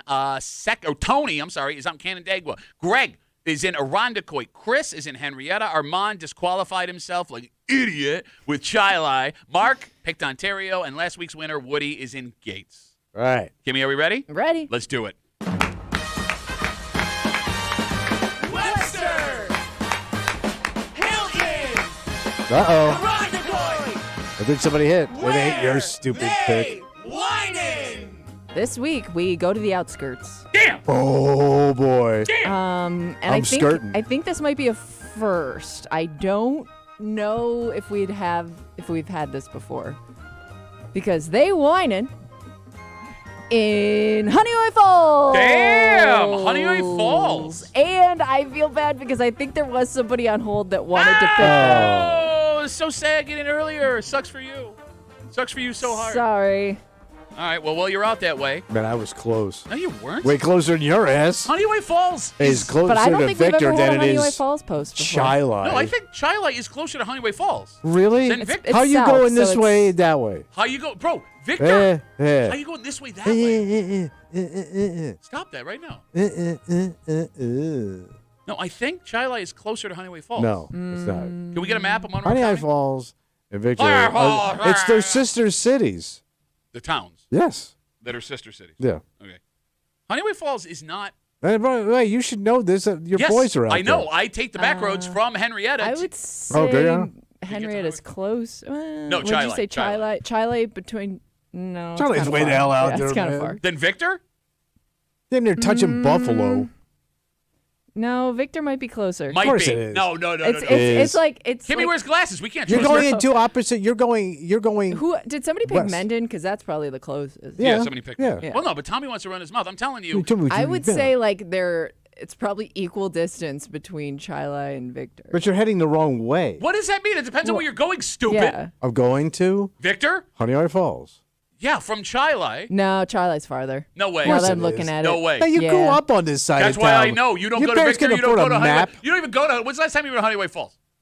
I go there to get subs all the time at Mendon Meadows Marketplace, Honeyway Falls Marketplace. Delicious subs. I'm sure they're delicious. Fun I got fact to of get the out day. that way. I would argue some of the best subs in Rochester. I got some friends out that way. I got to check it I out. don't think you do. You have no friends. Everybody not. hates you and you're ugly. All right, take a break. Last week we had a story. The NFL still has not announced their Super Bowl halftime show performer yet. It's getting late Yeah, compared to how usually it's already out. Well, it turns out maybe they're trying to put pressure on the person they were negotiating with to begin with. I should think they bailed. This person doesn't want to do it. And I don't know if they bailed or they're playing hardball because there is now a rumor that another pop superstar, at least at one point was a pop superstar, is up for this spot. Okay. But, like, if you compare one to the other, like, that is a big jump. Massive. We'll tell you what we're talking about. We'll do it next here in the break room on CMF.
This is a bit of it would be a disappointment for America. Really? Because you can't tease this kind of excitement. For America. Yeah. Well, I mean, Super Bowl is America. Oh, It's big not time. America. And I mean, this person is number one. Okay. You're hanging out in the break room. Watch Just Classic Rock. 96.5 WCMF. By the way, I'm not going to let this go before we get into what we're going to talk about. We were just arguing, is Victor or Chilai closer to Honeyway Falls? Andrew writes us on Instagram. Chilai to Honeyway, 10.5 miles. Victor to Honeyway, 10.8 miles. That don't make that ain't right. Says Google. That ain't right. Says Google. Google has got a lot of bad stuff going on. Probably taking Tylenol. There are rumors circulating that Adele is in negotiations to perform at the Super Bowl halftime show. Kind of a slow show. Okay, thank you. I mean, she's like a ballad singer, right? Yes. Yeah, that's I was still a child. Not a lot of energy.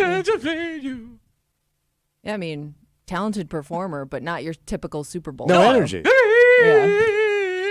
No, all right. So the reason we bring this up is 2 weeks ago, we had a story, and it was confirmed by multiple inside sources that the NFL was negotiating with Taylor Swift. And That's huge. And we talked about how much that made sense. Oh, yeah. Right? I mean, all the connections together, the benefits she's seen from the association with the NFL, vice versa, right? Fine. There's only one reason this makes sense if the Adele thing is going to happen. And buckle up for my conspiracy theory of the day. I've been saying for years that the NFL will have a European division, and you think I'm stupid for saying it. Okay, but she's not from Europe. She's from England. Yeah, but she's not part of Europe. They just broke off with Europe. Okay. They gave Europe the Mick finger. Is this because I was right about Chile? I don't know. So British people don't consider themselves European? No, they don't. They're the British Isles, not British Isle Europe. So when they play the NFL Europe games in London, don't really count. It doesn't really count. Doesn't count. No, NFL Europe in London. Anyway. All right, but that's a bad pick. No, well, look, I agree with you. I don't think it'll be a good show, but I'm curious. I don't know how many people watch the Super Bowl in London, right? In England, over there in Europe. Is she still such a monster get in Europe that would cause people to tune in to something they don't only watch? I thought she wasn't performing anymore. Didn't she have some deal with Vegas and she bailed on it because she had some issue about getting on stage? I don't know. I thought she had a deal and she backed out of it because something was going on with her. Well, maybe this is a way to restart her. I don't know if that was Europe. I thought that was a Vegas thing. No, he said Vegas. Yeah. But I thought she had some residency and she couldn't do it because she couldn't perform. Okay. So what are you going to have, jittery Adele? I mean, maybe. Look, I agree Back with to you. the audience. I don't think this would be a good pick because, if you think about all of the halftime shows we've had over the last 15 years, they were like performances. Well, yeah, and they use the whole field just about for the performance between dancers and moving around sad. Different stages. What's her? All right, so she got. Hello. You don't love me anymore, NFL. He doesn't know enough Europe's to make not this part work. of England. He knows one word. We left. Well, Hello. I'm trying to think of the jumpy song she has. There's a Rumor Has It song. The first one. Rumor Has It. But by the way, your daughters don't care about no Adele. She's been around long enough. I think she's still. That's like an old lady to them. No, man. I agree with you. I think this is weird, and I She's don't. a pair of fives. The only reason I could see this happening, other than Cher didn't pick up her phone. What would that sound like if they were negotiating with Cher? Hello, that's how you say hello, baby. Why is Cher British? I don't know. British Cher. But yeah, British. You're an idiot. There's a lot of crossover stuff. Where? I don't know. Britain. Not Europe though. Chile. Okay. Rolling in the Deep's got a little. It's only a jump compared to the rest of her song. Yeah. True. It's also weird that there's going to be no San Francisco connection. Oh man, there's a million. There's a meal over there. They sell meals in San Francisco. Shut up. Like there's a ton of Rice-A-Roni, artists. the San Francisco treat. You know who you could get? Who? The Dead. They're on tour right now. I don't know. That music jumps, bro. Bro, they've only got 20 minutes for the halftime show. What are you going to get, half a song? Yeah. Well, I guess Journey ain't going to fly either. Steve Perry can't. That still would be way dated, right, compared to now. Kimmy, can you Google most popular San Francisco artists? Is there anyone modern that's come out of San Fran recently? Well, you would know. You're into all that crap. I'm not, in the San Francisco music scene? Yeah, man. Every day I get home, I go, ooh, who's popping in San Francisco? Oh, you know who's hot right now? Huey Lewis. I would love a Huey Lewis halftime show. So would Joe Montana. He's also not performing anymore. Yeah, he's sick. Yeah, well, but it's not like sick like cancer. Like he's got some but it's like balance and hearing. Yeah, weird inner ear. He keeps falling down. Oh, is Green Day from San Francisco? Oh. I thought they were from Bakersfield. Close enough. Huey Lewis just needs a new drug. Damn it, that joke would have hit had I got it off a little bit earlier. It's like throwing a peck across Green the middle. Day would be a better pick. Is Green Day big enough? Oh, Metallica's from San Francisco. How stupid are we? Oh, my God. Oh, yeah, Metallica, Journey. Metallica would be huge. I'm trying to find, like, Chrissy, thank you for bands reminding that still us exist. that Metallica's from. Yeah, I mean, do we want Metallica as a halftime show? Well, it's got energy, that's for sure. Yeah. And they're arena rock. Yeah, but so, they're this also is what they do. But they're also as emotional as Adele at this point. Yeah, they right? do get a little weepy. Lars Ulrich with his microphone. Hello, I'm drumming. He's British for some reason. I don't like this. Well, you see, San Francisco also not a part of Europe. I don't know if you know this. Really? When they break off? So here's the thing, though. They haven't really been doing the whole local connection like they used to. No. So why don't you get an international act? Well, that would be Adele. No, I'm talking like younger, though. For example. Like that K-pop. The Korean kids. Why don't you get that K-pop? K-pop is not a band; it's a genre. Yeah, of but music. they have a band with pink hair and stuff. No, Nobody's saying there are multiple bands. Bro, right, so you get all under the category. Okay, so get a K-pop Get a Korean K-pop band, and then you got Korea's watching, Lil Kim's watching. You realize that would be like someone. What you just said would be like someone in Korea being like, "Why don't you get the rock and roll?"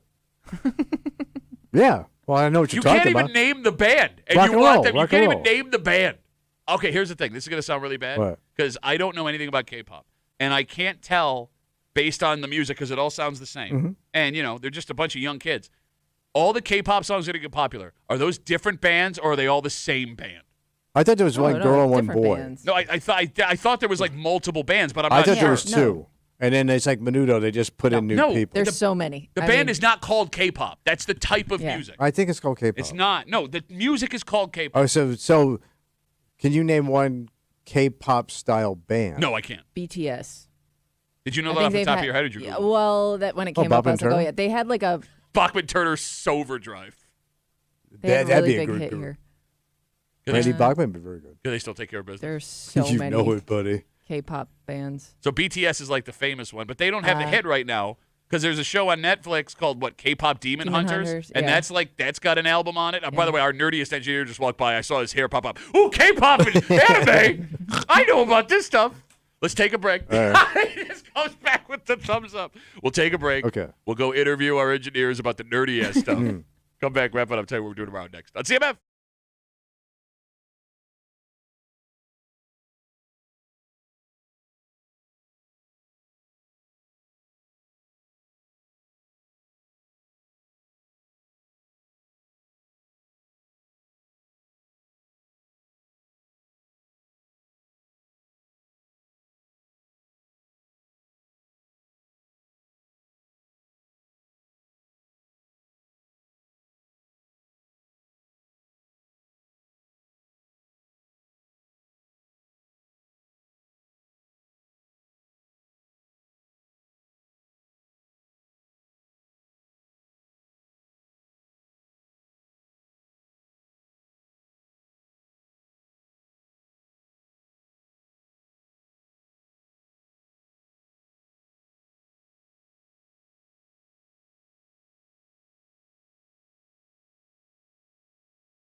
Rapper? The old Tuesday Rapper. For a Tuesday Break Room CMF that makes tomorrow Wednesday. You know what that means. Hate, Pat. Too much hate. Hate Mail of the Week. It's coming from a lady this week. A lady hater. Yep, this lady is actually upset with us because, and look, she may make a couple of good points. Okay. There was a story out in Canandaigua from 2 weeks ago. A woman in her 30s who was arrested on a Sunday morning for putting her hands on people on Main Street, if I remember that yeah. And we'll recap all of that. And we were trying to break down why a woman at this age, at that time, in that town would do these things.